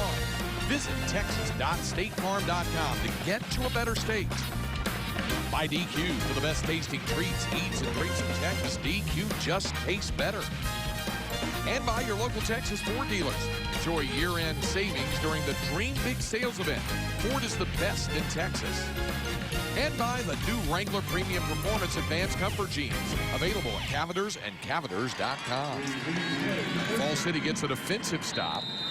And now the Beavers have their first possession of the second half. Trailing 14-6. Twine taking the snap himself and reversing his field. Able to shake one tackler and turns nothing into a lot of something. A 14-yard gain and a first down for Fall City. Oh, yeah. It's such an impressive run. Sonny Bohannon played this perfectly for the Skyrockets. He was the right defensive end, is going to seal off. Look at the top of your screen there, number 54. He's the guy that forces Justin Twine to reverse field. And once he does, I mean, this is just all athleticism, speed. Great balance there on the sideline. Picks up a first down. That's an impressive run. Twine again with the snap, this time handing it to Gaskamp. So alternated at taking the snap or running the football, and Dean Gaskamp picks up 8 yards. Terry Gilbert on the tackle. Watch this. Goes low. Lands on his head. Dean Gaskamp, I found out last night, also has a nickname. And when you look at him and I tell you the name, you're going to go, I get it. Here's Twine with a snap, turn in the corner. First down for Fall City, and the ball's out. And Wellington has recovered. Twine had the first down, but he lost it, and Ricky Cruz, the junior corner, comes over for the fumble recovery. Because Justin Twine was being held up by a couple of white jerseys. I think it's Edgar Tellez that comes in and kind of hits the pile. That's when the ball squirts out. Another good job there again by Bohannon. See as Tellez comes in there and makes that hit. Ball goes loose, and Skyrockets take advantage of that opportunity. And it was Ashmore who actually ripped the ball loose after Tellez kind of staggered Twine, and then you saw Clark Ashmore just rip the ball out. Good teamwork. Great teamwork. And now that Beaver defense, Craig, after holding on that onside kick, they're back on the field in just a couple of plays. Second turnover. Counter back the other way, and there goes Terry Gilbreth. Inside the 35, a pickup of 8 on first down for the Skyrockets. Viatric the tackle for Fall City. Viatric is going to finish this season, his final in a high school football uniform, and over 250 tackles when all is said and done. Second down. And call it 3 needed for the first as they mark the knee down at the 33-yard line. Gilbreth in the backfield with Clark Ashmore. Ashmore to keep himself this time. First down. And then some. Justin Twine finally holds him up, but it's down to a 26-yard line. It'll be a first down for Wellington as the Skyrockets move after that second turnover. And Tristan Patterson doing a great job of pulling around out of that offensive line position, leading the way for Ashmore. You know, Clark Ashmore, he's a physical runner. He's not shying away from any contact. You see he's a little gassed right now, but taking some punishing hits, but continues to run hard. Yeah, in fact, Coach Wade Williams held him back a little bit before sending him back in, let him grab his breath just a little bit more. Now Wellington will go to the line of scrimmage on 1st and 10. Ashmore better hurry to get the play call, and does, to Gilbreth. Bouncing outside is Terry Gilbreth. Stiff arm as well before he's finally hit by a couple of Beavers, Austin Camber and Justin Twine. That is still a pickup of 7 yards. Greg, after Justin Twine came up off that safety spot, he not only when he hit Gilbreth, but he spun past him about another 8 yards, and he gets up very gingerly, and helmet comes off quickly. Take a look at this hit at the end of the play right there. Now watch number 2 in blue. Well, he goes out at the screen. That's how far up the field he went. And he immediately checked himself out of the game, and the helmet came off very shortly after that play. So it's at the 19-yard line. 2nd down and 3 coming up for Wellington, looking for a touchdown to give him a 2-score advantage here as we hit the midway mark of the 3rd quarter. Ashmore to keep again. Inside the 15 and a 1st down to the 13. Took a hard pop before Camber makes the tackle. But another move of the chains for the Wellington Skyrockets. Yeah, you can call this not pretty, but it's just line up, kind of smash mouth football, and you've got the offensive linemen for Wellington really starting to assert themselves and getting that lean, as you said earlier, that good push up front, creating those seams. This is what Wellington does when their offense really is in a rhythm between Ashmore and Gilbreth. They keep pounding away at opposing defenses, and ball control keeps the clock moving as well.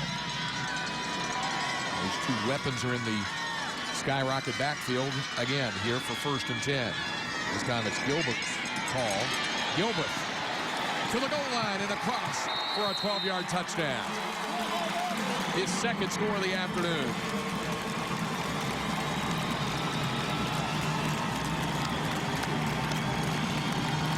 Greg, you'll be hard-pressed to find 2 better-looking blocks by number 2 and number 1. The 2 wide receivers out at the point of attack. Watch Gilbert set these up beautifully. Kelton Long there, and then Trey Long on the bottom of the screen. Both guys walling off defenders, and that created a huge lane. Gilbert walks in untouched. 3 Wellington touchdowns, and 3 times now the Skyrockets choose to go for 2. The snap, and now rolling back on the option, and there's Ashmore to take the pass from Kelton Long. Mixing it up. The snap to Gilbreth, the flip to Long, the 2-point conversion pass to Clark Ashmore, and it's a 16-point Wellington lead. First, it's Terry Gilbreth in for the score. Then the trickery on the conversion pass to Ashmore. Last year, on that last 12-yard touchdown run by Terry Gilbreth, the senior back eclipsed 2 numbers. He went over 100 yards rushing this afternoon. He's up to 104 now on 14 carries. And for the season, Terry Gilbreth now has gone over 2,800 rushing yards. He's at 2,801 to be exact.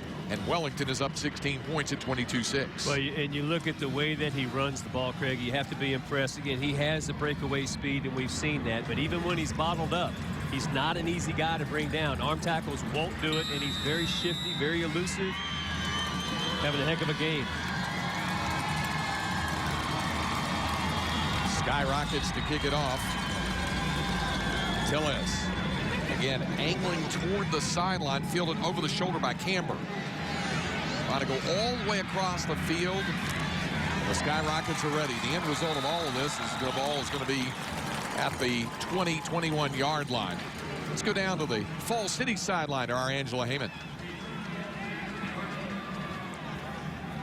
A lot of backup. There's some moms in the stand. They're called the Crazy Beaver Moms. And I know Shay actually had an opportunity to meet them yesterday. They support the Falls City team. They paint signs for them in their locker rooms. They paint a big sign that the bus actually drives through when they leave, and they sing to them at pep rallies. They also have a group called the Boom Daddies. It's a group of dads, and when they make a big play, they say boom. So they're going to need a lot of cheering and a lot of loud yells from the Boom Daddies and the Crazy Beaver Moms. They don't sit down. They're basically like a 12th man on the sideline. All right, thanks very much, Angela. Boom Daddies and Crazy Beaver Moms. I have to tell you, she's right. I did run across them last night, and they are crazy. First down pass broken up. It was intended for Camber. Nice defensive play made by Ricky Cruz, the junior corner. And I mean crazy in a good way. Very supportive. Do an outstanding job for their team. Nice play there by Camber.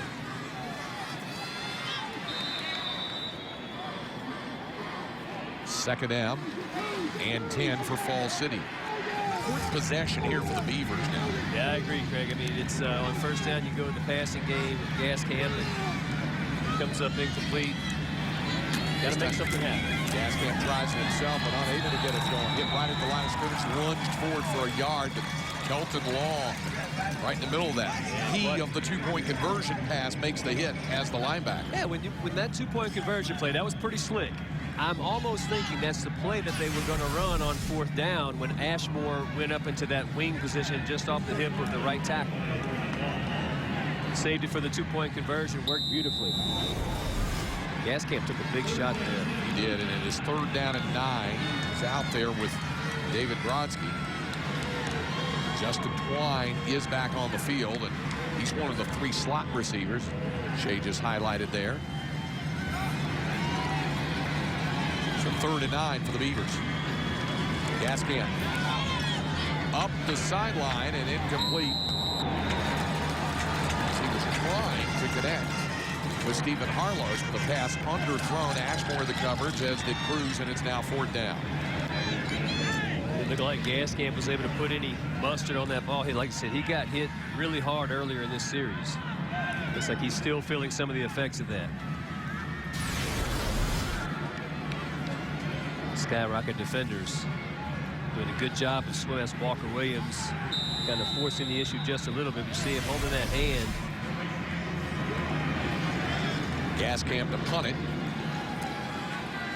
And they try to kick away from Gilbreth, and do, as it angles out of bounds. But this is going to be good field position for Wellington yet again. The Skyrockets will start from the Falls City 43-yard line. 22-yard punt, 22 the operative number since the Skyrockets have scored 22 unanswered points. But it really has been a, I'll call it a settling in, if you will, for Wellington. Once they got comfortable after that first quarter, they have been playing real tough, very physical ball. It's a team that defensively has just suffocated opponents all season long. Albany, one of the more explosive teams in the state in Class A, and they were able, were the Lions, to put 20 points on the board against Wellington. Problem was, the Lions gave up 46 to the Skyrockets. That's why they're in their first ever state title game, as Ashmore keeps ahead for 3 to the 40-yard line. Brought down by Tyler Malcolm.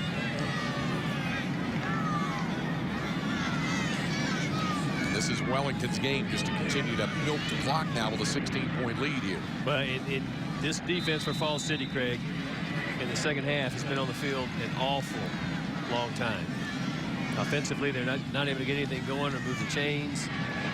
And eventually this Wellington Skyrocket offensive line just continues to wear down the front 4, front 7 for Falls City. Yeah, we've seen Ashmore and Gilbert both be a little winded on offense. Imagine what the Falls City defense must be feeling.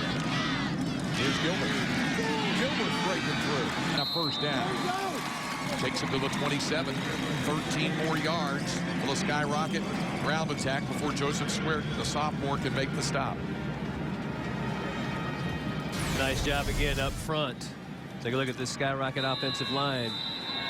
Staying hat on hat, forcing guys out. Gaskamp tried to close in, but he kind of got on his heels just a little bit, and that's what created the scene. Pretty much Wellington right now, Craig, doing what they want to do, as you said just a second ago. They're just kind of imposing their will. And then you get Tellez to line up in the backfield to be your lead blocker. Back to the ground. Once more to Gilbreth, this time only for a yard, as Beatrick was looking for him.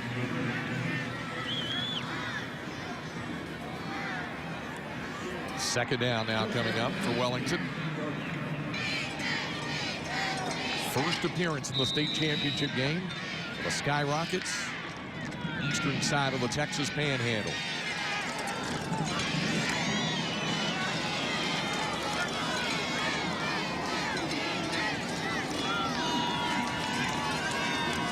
Ashmore and Gilbreth in the backfield, and the keeper by Ashmore. Clark Ashmore, another Wellington first down. Takes it for 11 more to the Falls City 15-yard line. Yeah, design run the entire time, and Ashmore really starting to, you see him, he's gasping for air right now, but I tell you, he is really running hard. And take a look at the end of the run where he hangs onto the ball. Got a defender is trying to strip it out. He uses the other hand to secure it after he picks up the first down. Well, you mentioned Clark Ashmore being a little winded. Remember, he's a two-way player. He's playing on both sides of the field, as several of these Skyrockets are. I understand. Same thing with the Falls City Beavers, including that man. They're kind of getting that power game again. That's Edgar Tellers who lines up in the backfield. Here goes Gilbreth. Gilbreth to the end zone, his third touchdown of the afternoon. 2 rushing, 1 receiving. Terry Gilbreth starting to really put on a show here at AT&T Stadium. Does just such a nice job of gliding and then moving forward on those steps. And you'll see as he darts to his left, there's going to be a couple of blue jerseys around him, but he slides right past him as he goes into the end zone.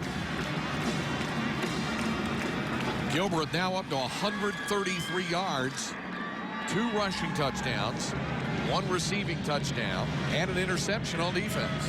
Well, now we're getting a new look for the point after try by the Skyrockets. A split, almost swinging gate look. And Ashmore on the fade with a flag down. It's incomplete. It was intended for Kelton Long. This might have been for not having enough men up on the line of scrimmage. In which case it would just be declined by Falls City since the try was not successful. Here's the call. Illegal formation on the offense. That penalty is declined.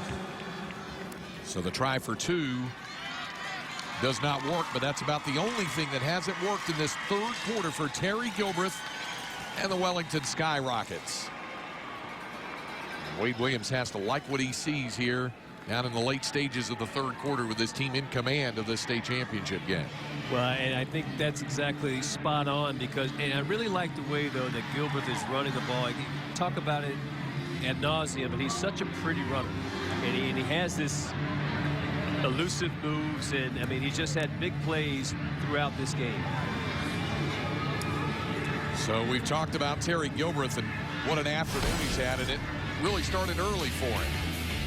Well, once he got off and running, this is after playing defense and coming up with a huge pick to turn the ball back over for the Skyrockets, and then it's been pretty much a dominating performance by Gilbreth. Nice hands out of the backfield. Again, I like that loping gait that he has, but he continues to pick up speed, gain speed, and he makes it look effortless. That's his third score there, his second rushing touchdown of the afternoon. And Gilbreth, as we mentioned, at 133 rushing yards. Also has caught a pass, interception on defense. Well, as you said earlier, we were talking about this as well, but when he made that interception, that was the Theatric had made one for Falls City. And then the Falls City offense starts to move, and Gilbreth comes back and returns the favor, if you will, to minimize the damage. Tristan Patterson will kick off now for the Skyrockets. And Wellington just looking to kick it deep now when they do. Twine will fumble it but pick it up at the 18-yard line.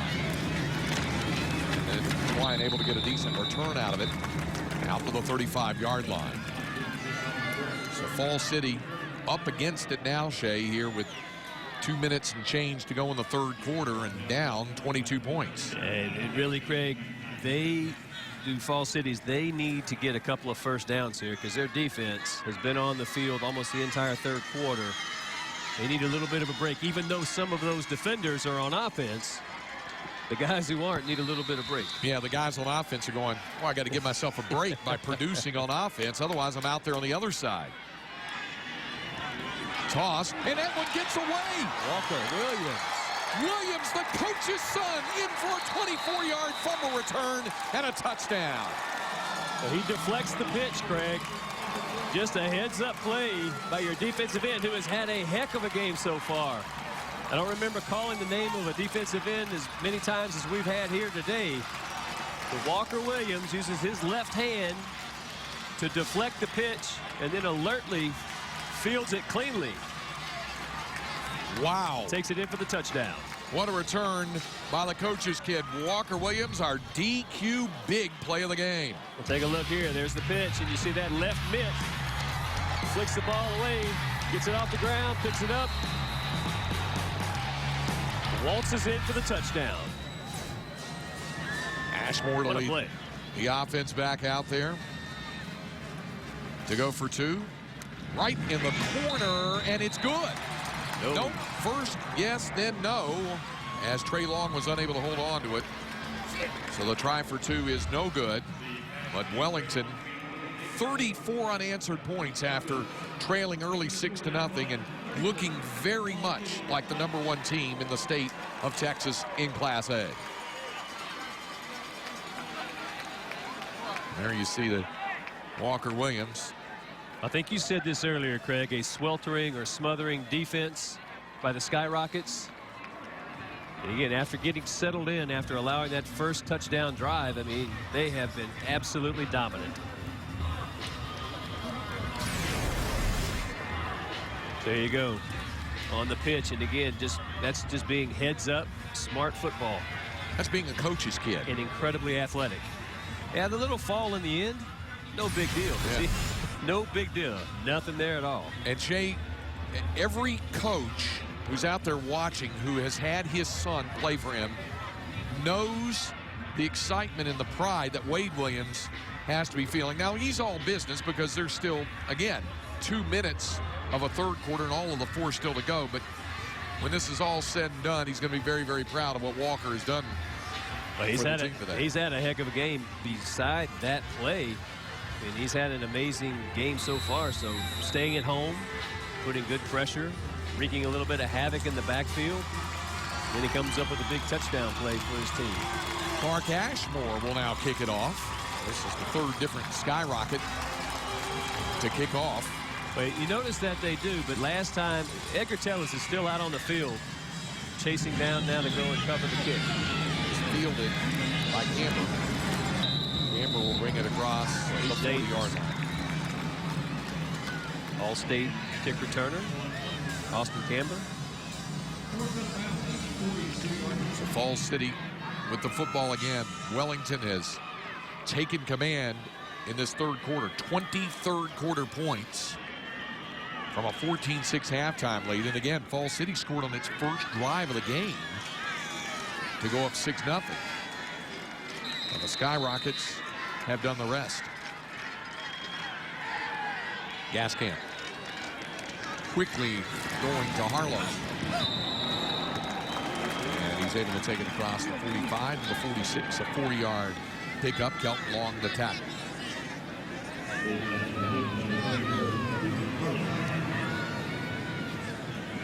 Gascamp alternated a few snaps with Justin Twine.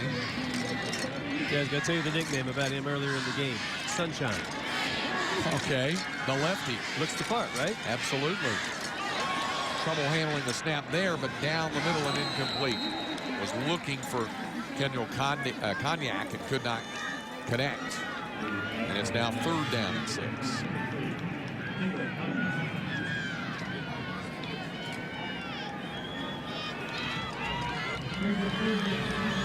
In 2 seconds. 3rd down and 6 coming up from the 46. Okay, I'm ready.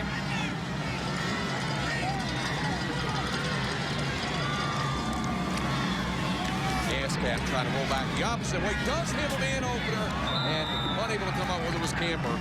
Pass thrown a little beyond his reach, and it'll bring up 4th down. Twine back on the field as Falls City will look either to punt, and that's what it looks like the Beavers will do. It is Gascamp who will drop back to kick it. Well, there's nobody back for Wellington. Gilbert looks like he may be interested in going back, and now is starting to backpedal. High snap and bobbled, and a left-footed kick. That was a great athletic job by Gascamp just to get the kick away. Look at the bounce it takes to the 35-yard line. Had a disaster written all over it, and in a 3rd quarter that's been nothing short of misfortune for Falls City. At least they're able to get a 19-yard punt out of that, a left-footed 19-yard punt. That was a very athletic play, as you said, by Gascamp to field it and then just do the pirouette move while he's kicking the ball. And it's a good thing he's a lefty because he was getting pressure from his right side. So from the 35,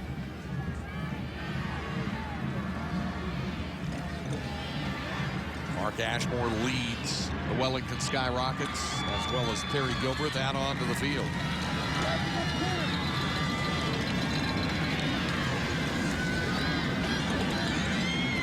The opposite way, Gilbreth, a stiff arm and bonus yardage before finally forced out of bounds at the Fall City 49.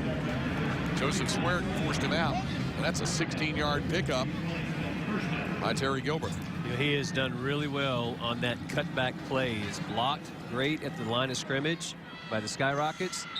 And then when Gilbreth has that gliding stride, just runs away from defenders off the angle. At the 49-yard line of Fall City.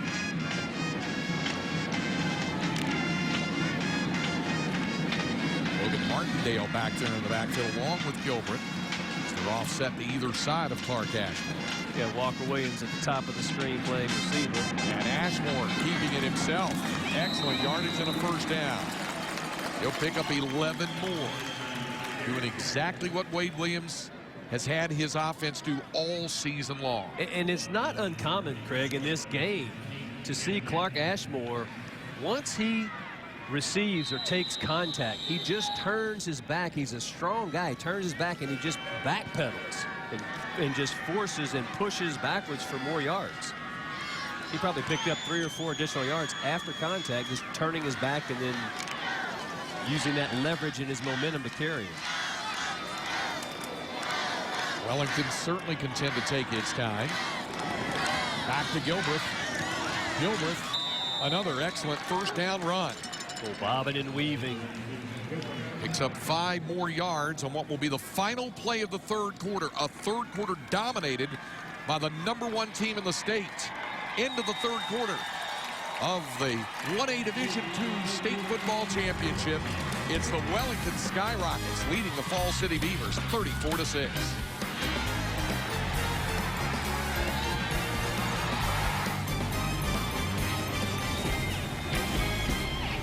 And what would this pretty little girl against defending state champion Cameron Yo?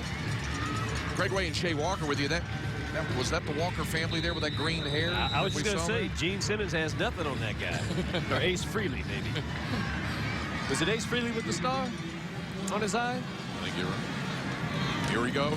Didn't we get a kiss reference here, did we? Straight ahead is Ashmore for a couple. Eric Beatrick, yet another tackle for Fall City. As we mentioned, he would top 250 tackles for this season this afternoon. And he has done that. Amazing. Third down. Mark Ashmore getting his breath as well as the instruction from the sideline, and now we'll bring in the play call. Okay, we mentioned that earlier, but Ashmore does come to the sideline, gets the play. Coach is kind enough to meet him out there about 7 or 8 yards. Can't go much further than that, but still a back and forth on top of everything else that he's doing. Back to the ground to Gilbreth, who squirts through a hole and has a first down.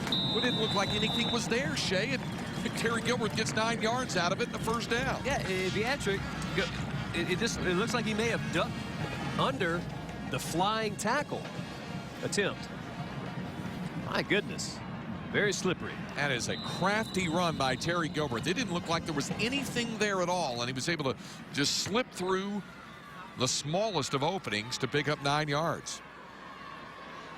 Over 160 yards now rushing for Terry Gilbreth.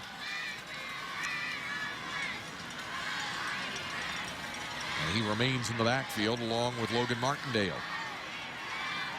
Out of an offset eye. And back the other way, here's Gilbreth once more. Gilbreth all the way down to the 10-yard line. Well, he is so incredibly shifty. And he's not giving up any ground when he changes directions. Very impressive. Take a look. I mean, we say bobbing and weaving, trying to describe how he's making these guys miss, but he's just so incredibly quick and so fast. Difficult target to hit. Sometimes even tougher to bring down. Justin Twine, one of the 2 Beavers, trying to make that stop. First and goal.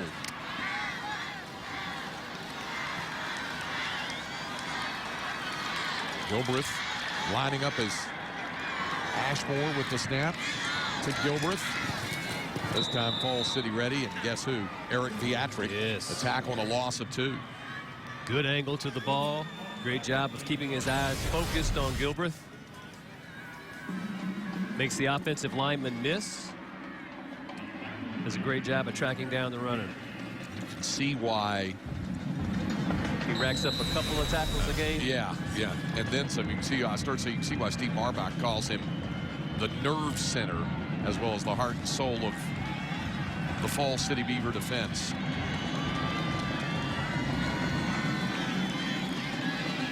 Second and goal from the 12. Ashmore directing the traffic. Flex out Gilbreth. Ashmore looking toward Gilbreth, but instead dumps it inside the 5-yard line as he works into Walker Williams. Williams on the receiving end of that picks up 9 yards.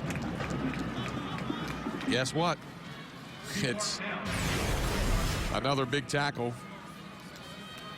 Well, Walker Williams doing a nice job, and we talked about his prowess as a defender. You think your defensive end wouldn't be that smooth of a pass catcher, but he did a fine job right there. And Beatrick again forced to make another tackle. 3rd down and goal. Wellington taking a lot of time off the clock on this march as well, going back to the late stages of the 3rd quarter. This time it's Ashmore, and it's Clark Ashmore's turn to reach the end zone. Ashmore with a rushing touchdown to add to the Wellington total. They'll spread the defense out, trip receivers to the left. Ashmore takes a step left and then cuts it back across the grain and dives in for the score.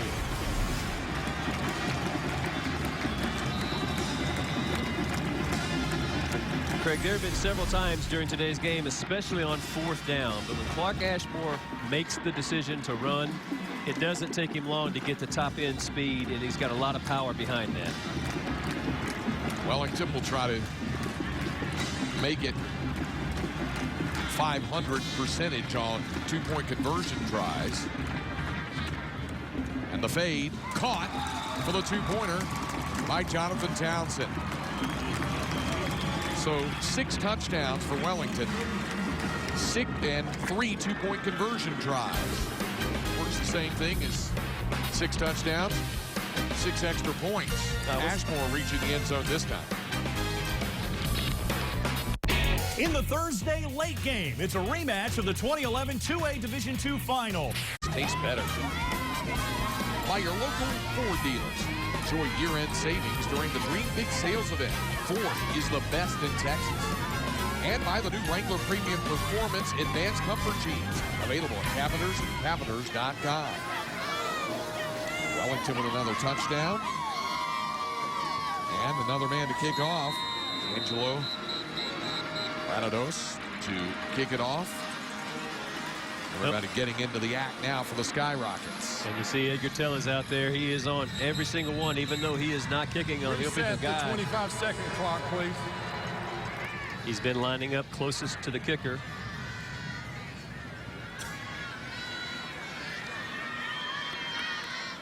And now with a 36-point lead, we're seeing Wade Williams get some of those younger and lesser experienced players on the field, give them the opportunity and the experience to play in a state championship. Okay, you make a great point. And look, it's a white helmet. Yep. No logo on the helmet. But getting his chance as Camber brings back the kickoff across the 40, and Austin Camber all the way out to the 46-yard line, a 25-yard return. There's Mr. Granados with an opportunity on the kickoff to take part. That's outstanding. That is outstanding. I love seeing those guys. So the ball is at the 46-yard line. First down from the 46. Gaskamp flips it out, and it is caught. Carlos wrapped up as soon as he caught it by Ricky Cruz. No gain on the play, or actually a short gain. They'll mark it out to the 48-yard line. Pick up a 2 on the play, and it's 2nd down and 8.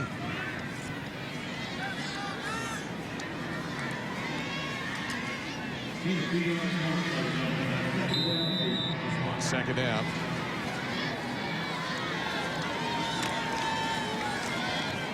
Following his blocks is Gaskamp. They'll take it to the 46-yard line.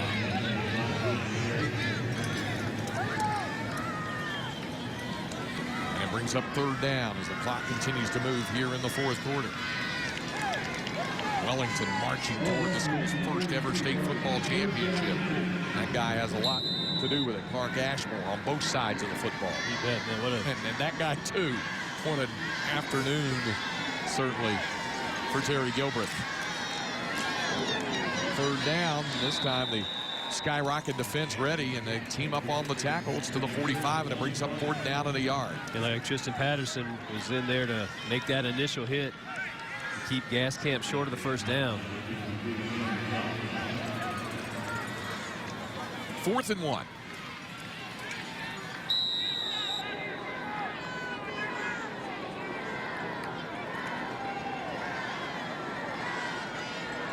Fall City getting the signals flashed in from head coach Steve Marbach.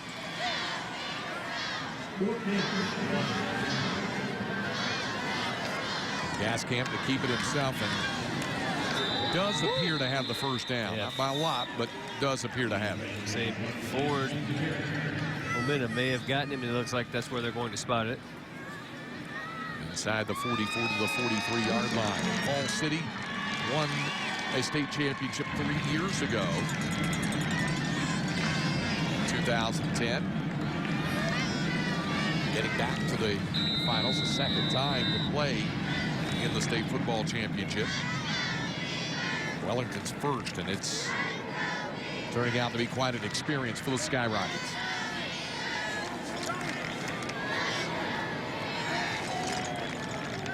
Gaskamp to throw. And does have a man open, but cannot connect. Now a flag comes down. It was intended for Kendall Cognac. There might have been contact against Cognac there, and the penalty against Wellington. It'll be interesting to see if it's pass interference or if it's holding. And they're going to go with interference. Cognac doing a good job getting behind the defender. That's Martindale.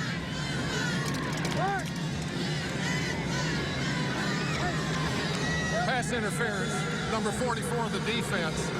15-yard penalty, automatic 1st down.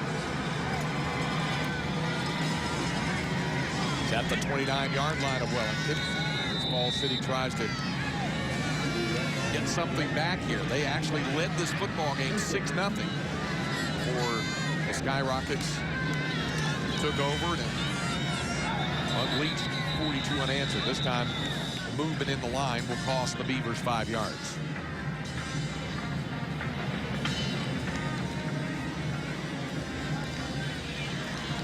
Or will it be encroachment? All the Wellington players were motioning on. Ball. Offside on the defense. 5-yard penalty. 1st down. All the Skyrockets motioned that somebody moved early for Fall City, but the Beavers. That's the crafty move. Yeah. He did it. Yeah, it wasn't me. The official saw it, so it's a 5-yard penalty. Advancing the ball down to the Wellington 24.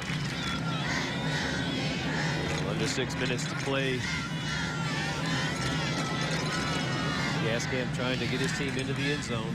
He does have Twine open at the 15. Twine takes a couple of pops and still moving forward. Impressive run after the catch for Justin Twine. Still fighting hard as Twine, 14 yards. Young man who's headed for TCU on a baseball scholarship. A guy who probably is going to have his name called in the Major League June amateur draft next year. Yeah, Coach Marbach couldn't say enough about him, what he has meant to this team. And take a look at this run here. There's 1, 2 guys, 3 guys, 4 guys, 5 guys still on his feet. And eventually, Gilbreth forced him out of bounds along with some help from Clark Ashmore. Twine was at Hemphill High in East Texas until moving with his family. Timeout call by Wellington here as Justin Twine's family was relocating. Timeout, Wellington. Well, and part of that had to do, as Coach Marbach told us, was due to the oil and gas industry. Opportunity for his family arose, and said he couldn't have been happier. And he also talked about wasn't real sure how the first meeting wasn't. I'll call it just maybe two guys feeling each other out. But once they kind of got through that spot or that patch, I mean, it's just it's been a great relationship between them. Well, you're right. He said that Justin Twine came in as a very quiet young man. And one of the things that Coach Marbach said that was pretty funny was people kept telling me about this kid who was coming in to play for us, and I didn't really listen at much. And then they told us about him, and I looked him up on YouTube, saw the highlights, and said, oh, my goodness. and will he fit in, and will everybody mesh with him? And he said it was almost effortless. Well, knowing the team and the culture and what Coach Marbach is trying to do at Falls City in his second season is, you don't want to bring in a guy who could potentially upset the apple cart, and there's no way that was going to happen. Justin Twine, too quality of a kid, great athlete, great player, and he and Coach Marbach, I said, struck a great friendship, and will have one for a long time. First and goal at the 8. Gaskamp to the air and off the fingertips of Stephen Harlos, the tight end. Ricky Cruz defending. We told you this, of course, game number 2 of the 4 games on day number 1 of the UIL State Championship weekend. As you do the pass off the fingertips of Harlos. And so, nearing the end of that second game of the day, the halfway point of this first day of state championship weekend, still to come. Right around 5 o'clock, the Wall Hawks, their first ever state championship appearance, undefeated, taking on the defending state champions, Cameron Yo. And then the nightcap tonight, Cisco or Furia, which should be a shootout. Rematch of their 36-35 game 2 years ago. Here's Twine. Twine to the end zone and in for the score. 8-yard touchdown run. Justin Twine has both Falls City Beaver touchdowns today. Well, a determined run, and he was not going to let Terry Gilbert keep him out of the end zone. Had contact around the 1.5 yard line. Take a look at the finish of the run here. You'll see number 13 right there. He goes right over the top of him into the end zone. Falls City will try for 2. With Twine to take the snap. Trying to turn the corner and still fighting hard, but he will not be able to reach the end zone for the 2-point conversion. It is the second touchdown of the afternoon for Falls City, halting the Wellington onslaught after the Beavers had scored the game's first touchdown in the first quarter. The Skyrockets had unleashed an attack of 42 unanswered points before the Beavers were able to garner their second score of the day, and it's a 42-12 lead for Wellington with just under 5.5 minutes to go. One thing you'd expect out of Steve Marbach's crew is to continue to go ahead and play it out, fight it hard all the way to the end. Well, when you talk about the coaching tree for him, would you expect anything else? No. Learned at Commerce Judson under D.W. Rutledge, although he kind of joked with us yesterday and said I was really kind of more of a basketball guy than a football Coach guy. Rutledge did put a little knowledge in my head. Did a great job at Pettis before coming up. Well, we've talked about the coach of the Wellington Skyrockets, Wade Williams, and the contributions not only of the head coach but of his son Walker today. And one lady who's very much at the heart of that relationship is in the stands with our Angela Heyman. Hey, that's right, Craig. This is Diane Williams, as you said, wife to Wellington head coach Wade Williams and mom to Wellington senior Walker Williams. Now, Diane, I know that you're over on the sidelines. It's not over yet. There's still 5 minutes left to go in this ball game, but what would it mean to your family if Wellington won this championship today? Well, it would be just incredibly awesome. We've got a long history of football family. I think my father-in-law is probably going to pass out right here on the field, but it's going to be tears of joy and just so excited that we finally have a state championship. Your father-in-law, James Williams, Wade Williams' dad, he coached at Wellington for 26 years. So Coach Williams, Wade, grew up with Wellington. This is the first ever state championship for Wellington. And you told me just a second ago how special it would be to this group of kids. What have they been saying all season preparing for this? You know what? They've worked really hard every practice. As a matter of fact, they start back in May. Football is almost year-round in Wellington with practice, and it was just, they knew it was going to be an incredible opportunity for them. They just had to put it together, and they did. And I mentioned that obviously Wade's dad, James Williams, was the coach. Well, Walker has a cousin, Trey Long, on the team. He also has a cousin who plays for Hollis, Oklahoma. Well, Hollis is playing in their state championship later this afternoon. So Coach Williams, James Williams, Wade's dad, is going to drive to Oklahoma and watch that game. So this is a football family, isn't it? Yes, it is. My son and my nephew are going to drive them so they can make that next state appearance. Well, you know, if you guys get the win, which it's looking like you will, congratulations. And I know the family is going to celebrate. Thank you very much. We are. Guys, back up to you. All right, thanks very much, Angela. Offside's calling the onside Offside kick. On the kicking team. 5-yard penalty and re-kick. So a re-kick. It's funny that when Angela was visiting with Diane Williams, she talked about the fact that the family would go to Hollis, Oklahoma, or go see Hollis play in the state championship. And some folks may be thinking, they're going to go all the way up north. Hollis, Oklahoma is just across the Oklahoma state line. Wellington, as we mentioned, is on the far eastern side of the Texas Panhandle. It's only a few miles from the Oklahoma border. And so Hollis is not that far away. Hollis, Oklahoma, also the hometown of the immortal Darrell K. Royal. Ooh, yeah, I learned something today. It's where he played high school football before going on to play for Bud Wilkinson in Oklahoma, and then, of course, on to immortality as the coach of the Texas Longhorns. But he was from Hollis, and Hollis in the Oklahoma State High School Championship, so it could be quite the bonus for the Williams family of Wellington. Well, you know, Coach Royal is known also not just for his great coaching prowess, but his one-liners. That's right. And I have one that my favorite is he said, after a particular loss, they cut us up like boarding house pies. I like that. That's a good one. There's another trotted onside kick and recovered. Well, another one of his sayings was, the luck is when preparation meets opportunity, and Wellington hasn't even needed the luck today. They have been prepared. The opportunities have been there. They've just been too difficult for Fall City, unfortunately, for the Beavers. Well, and again, the Skyrockets, though, Craig, you talk about coming in with the #1 ranking, starting off, you said, a top 10 team, but not one of what you would consider the headliners of the top 3 or 4. You said they were maybe, what, 8th or 9th, as it were. But to get on a roll, to be undefeated coming into this game, to kind of settle in after that first quarter, it's just been a dominating performance by the Skyrockets. Wellington.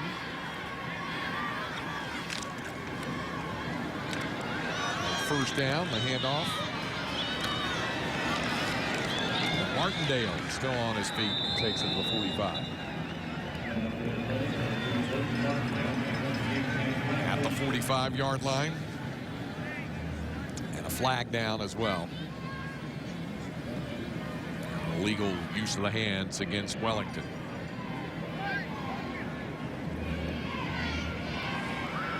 Blocking the back, number 8 of the offense. 10-yard penalty, repeat, first down. So we're back to the 42. Very few penalties against Wellington this afternoon, as they played a very clean game.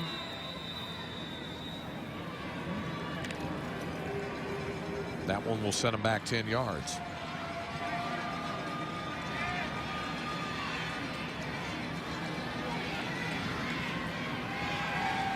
Set it back up the opposite way. And wow, what a great play and an interception made by Connor Gendrush, but they'll say incomplete. Boy, Gendrush, the sophomore, almost came up with a spectacular interception. We got to see that again, because he was trying to get the ball, was Ashmore, out to Walker Williams. Gendrush read it perfectly.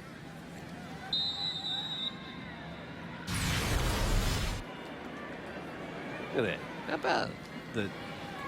Well, the ball may hit the ground, but you know, being a receiver, Craig, I'm going to tell you, if your hand's under the ball, and the nose touches the ground. I'm sorry, that's a catch. You know my bias on that. Yeah, I know. Obviously. I know how you feel about that. That was a heck of a play by Junders. There's Shea, former outstanding receiver at Port Arthur Jefferson. The early 80s as that handoff sweeps to the right side.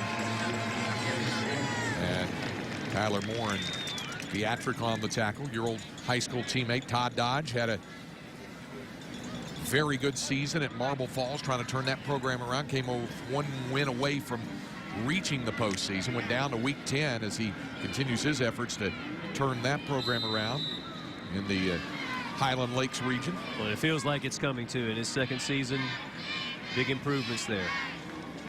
And in a difficult district with the likes of going into the season the defending state champion Cedar Park Timberwolves, who got knocked out in the second round of the playoffs in 4A Division I. Rouse had a good season in 4A Division I as well, coming out of that district, as did Vandegrift. We entered the other playoff teams. There's a gain of 3 yards there for Gilbreth, who is approaching the 200-yard barrier. May not get all the way there. He's at 178 yards, but he has done quite a job this afternoon.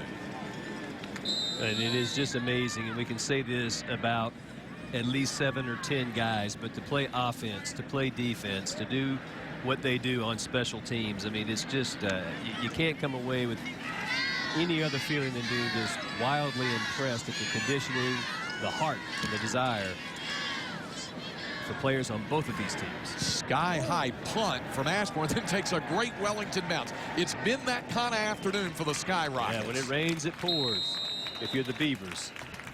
Shall we call that a pop-up 41-yard punt? It needs a little bit of explanation, but not much. Pop up and roll. So it's at the 12-yard line. So Wellington just exactly 3 minutes away from celebrating the school's first ever state football championship. How will they celebrate? Well, Angela Heyman may have a clue. I do. Well, Coach Williams told me that after they won the semifinal game against Albany, the fire department and police department met them 15 miles outside of town, escorted them into town with their lights flashing, and there were 300 to 400 cars lining 3 blocks worth of streets and parking lots on Rocket Road, which is the road that goes by the school and stadium. They were flashing their lights, honking their horns, and screaming, welcoming the team home. Obviously, the entire town was so fired up, and Coach Williams told me that no one is in Wellington. In fact, he jokingly said if you wanted to rob the town, this would be the day to do it. Guys, if they did that for the semifinal win, imagine what they're going to do when they win the state championship. Yeah, it'll be that one-of-a-kind celebration that only happens when your school claims a state football championship, but in this case, even more so because it will be the first one. And an undefeated season as well. And by the way, some folks may have been wondering, so well, Wellington has only played 13 ball games. Most teams have played 15 or at least 14 games by now. There's a flip back around the corner to Camber, who throws back upfield, and that's the gas can. Gas can still on his feet and has a first down. That one goes for 26 yards. So some folks may be wondering, why has Wellington only played 13 ball games? Well, they played 9 in the regular season. They were due to play a 10th, which would have been a really interesting non-district game against Chilton, one of the powerhouses in the Super Centex region in Class A. That game was canceled. There had been a lot of storms and inclement weather, so they only played 9 in the regular season. And then, due to the uneven amount of districts in Conference A, in Class A, they got a first-round bye. Same thing for Fall City. So they only played 4 playoff games coming into today. As a result, 9 in the regular season, 5 in the postseason. They'll play 14, and they'll claim a state title. Here's Twine, however, wanting to have one last big moment, and he has it. Justin Twine, his 3rd touchdown of the ball game. A 58-yard run. Well, you can see why he is such a special back and athlete. Does a great job navigating the open field. He's got another gear. Chose to turn it on about a quarter of the way into this run. Take a look as he'll tuck the ball down. He sees something and he likes it. And right now he's going to hit the jets. Once he realizes he has the angle, he'll coast it on in, but nobody's going to catch him. take Twine over 100 rushing yards, 116 for the afternoon. And by the way, that touchdown, similar to, if not quite as spectacular as the one he had in the semifinal against Tenaha last week, a 76-yard run where he zigzagged across the field, had a spectacular run for a score in the semifinal win. 2-point conversion pass to Steven Harlos. You bet. How about getting 1 foot down and running away from the defender? So the Falls City Beavers get a couple of late touchdowns here to try to make that final score a little bit closer as we get another look at the touchdown run by Justin Twine.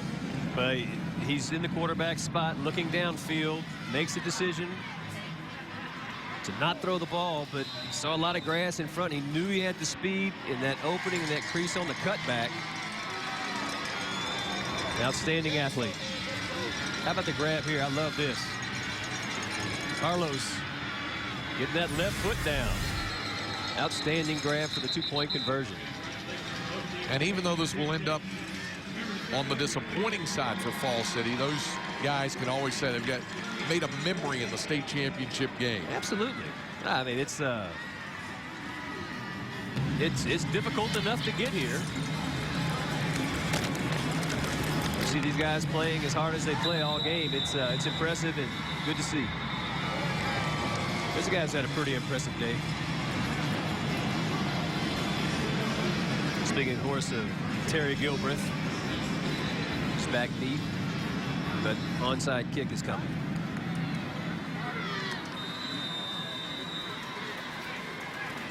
Beavers for the onside kick to come.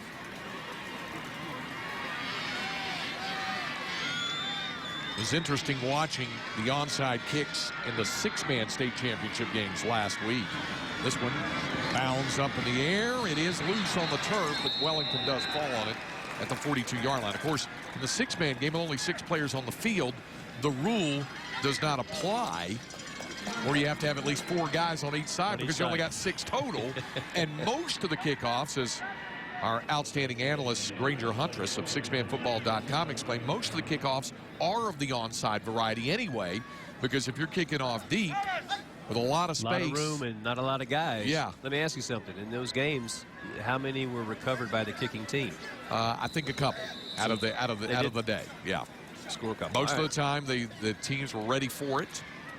But of course, if you missed it last week, we had those for you on FoxSportsSouthwest.com. Very entertaining. The rules being the 15 yards for first down. The sidelines in closer. It's 80 yards by 40.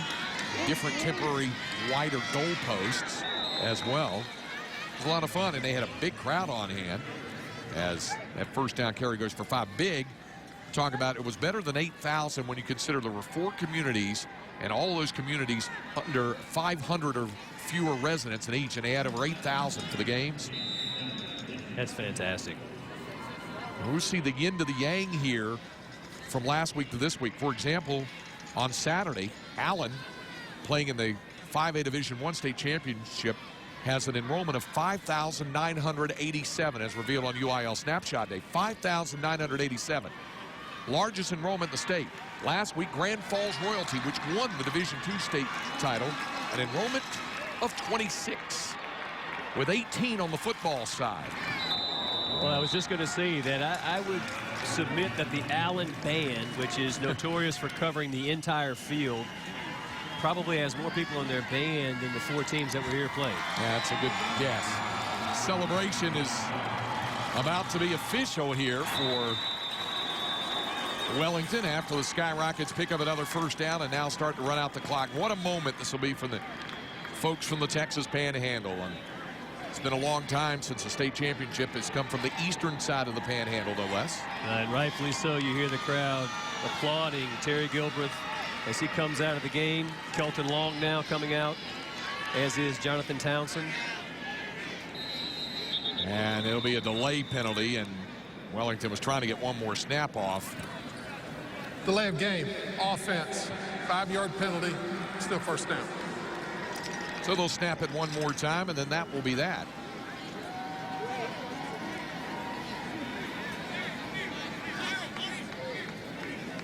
What an afternoon here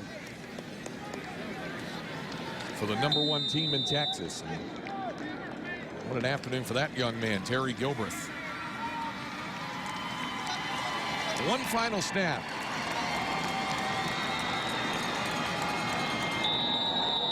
Mark Ashmore puts down the knee. The celebration will begin at AT&T Stadium, where the Skyrockets have had their own afternoon delight.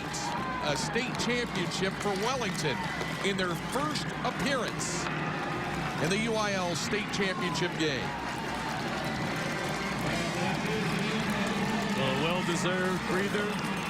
Wade Williams, obviously, extremely happy.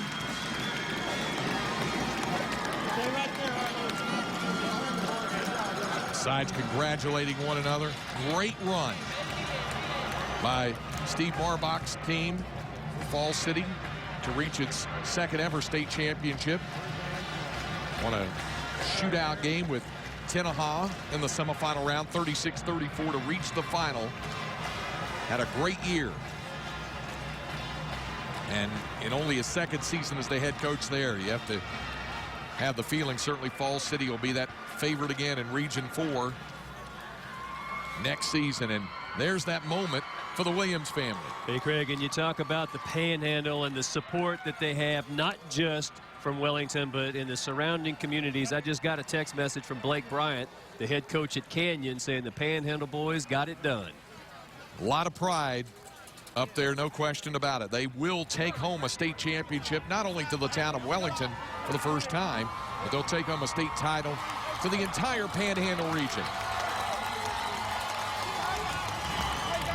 The Wellington Skyrockets celebrate the state championship, and let's go down to Angela Heyman.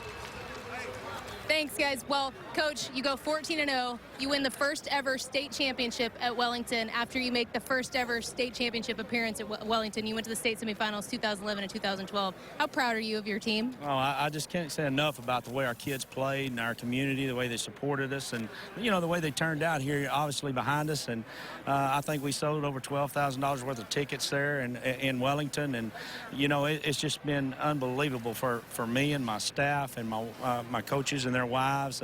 You know, it's just a moment that I'll never forget. And you have to be a proud dad as well. Walker Williams had an outstanding game. He's in fact going to be the defensive MVP of the ball game. How proud are you of your son? Oh, I can't tell you how proud I am, and I knew he had a game like that in him, and to score a touchdown here and to help me win a championship and one of my dreams. You know, what more can a father ask? Well, congrats on the win, Coach. Go celebrate. I will. Thank you. Back up to you guys. Thanks, Angela. And that is great to hear that. What more can a father ask for? Indeed.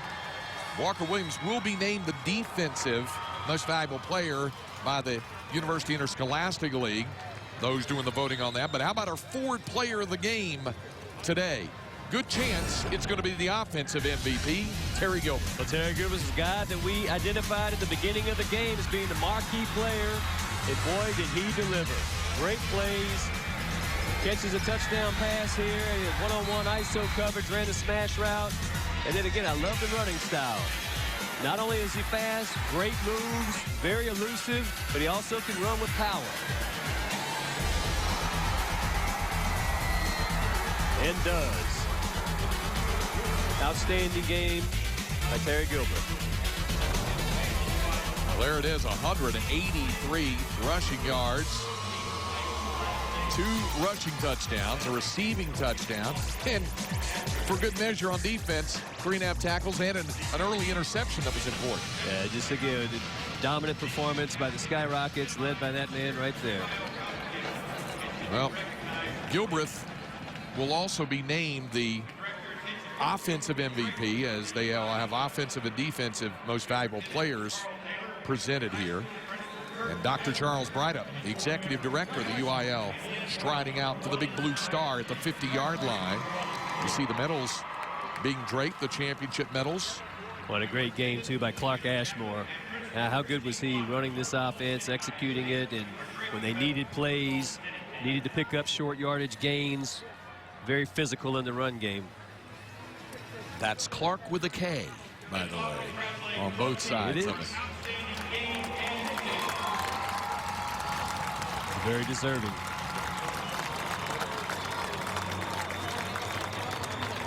They will present the offensive and defensive MVP awards. And no doubt the offensive MVP is our forward player of the game, Terry Gilbreth, who's down on the field with our Angela Heyman. Hey, that's right, Craig. Terry, you played an outstanding game. You guys came out of the locker room like a different team. What did your coach say to you at halftime? Well, he told us not to give up and finish the deal and play for our town and ourselves and themselves as well. Just talk to me about what you're feeling right now, the first ever state championship for the town of Wellington. How exciting is this? It's pretty crazy. I can't explain how I'm feeling right now. I'm overwhelmed, to be honest. And it's just a dream come true. Oh, it's very exciting. Congrats on the win. Go celebrate with your team. Thanks. Guys, back up to you. All right, thank you very much, Angela Heyman. And there he is, Terry Gilbreth, the offensive MVP, as named here by the University Interscholastic League. He's our forward player of the game, and a state championship there for Wade Williams in Wellington's first ever trip to the final. Well, and really just a dominating, and they call it a Cinderella season, and it finished out perfectly for the Skyrockets, going undefeated, capping it off with a dominating performance in the state championship game, having to come from behind to do it, but did it, and then just did it convincingly for the rest of the game. So impressive run by Wellington, and tell you what, serving notice. Right now, Walker Williams getting that defensive MVP from Dr. Brighto. There's proud daddy right there. No doubt about that. That's where you got to clear your throat a little bit more if you're the dad, because that is some kind of feeling. And the offensive MVP being named, and that, of course, will be Terry Gilbreth. Will be handed the offensive MVP, and then the presentation of the state championship trophy momentarily here coming up to Wade Williams. And you'll hear just a slight roar of the crowd when that championship trophy is delivered to Coach Williams.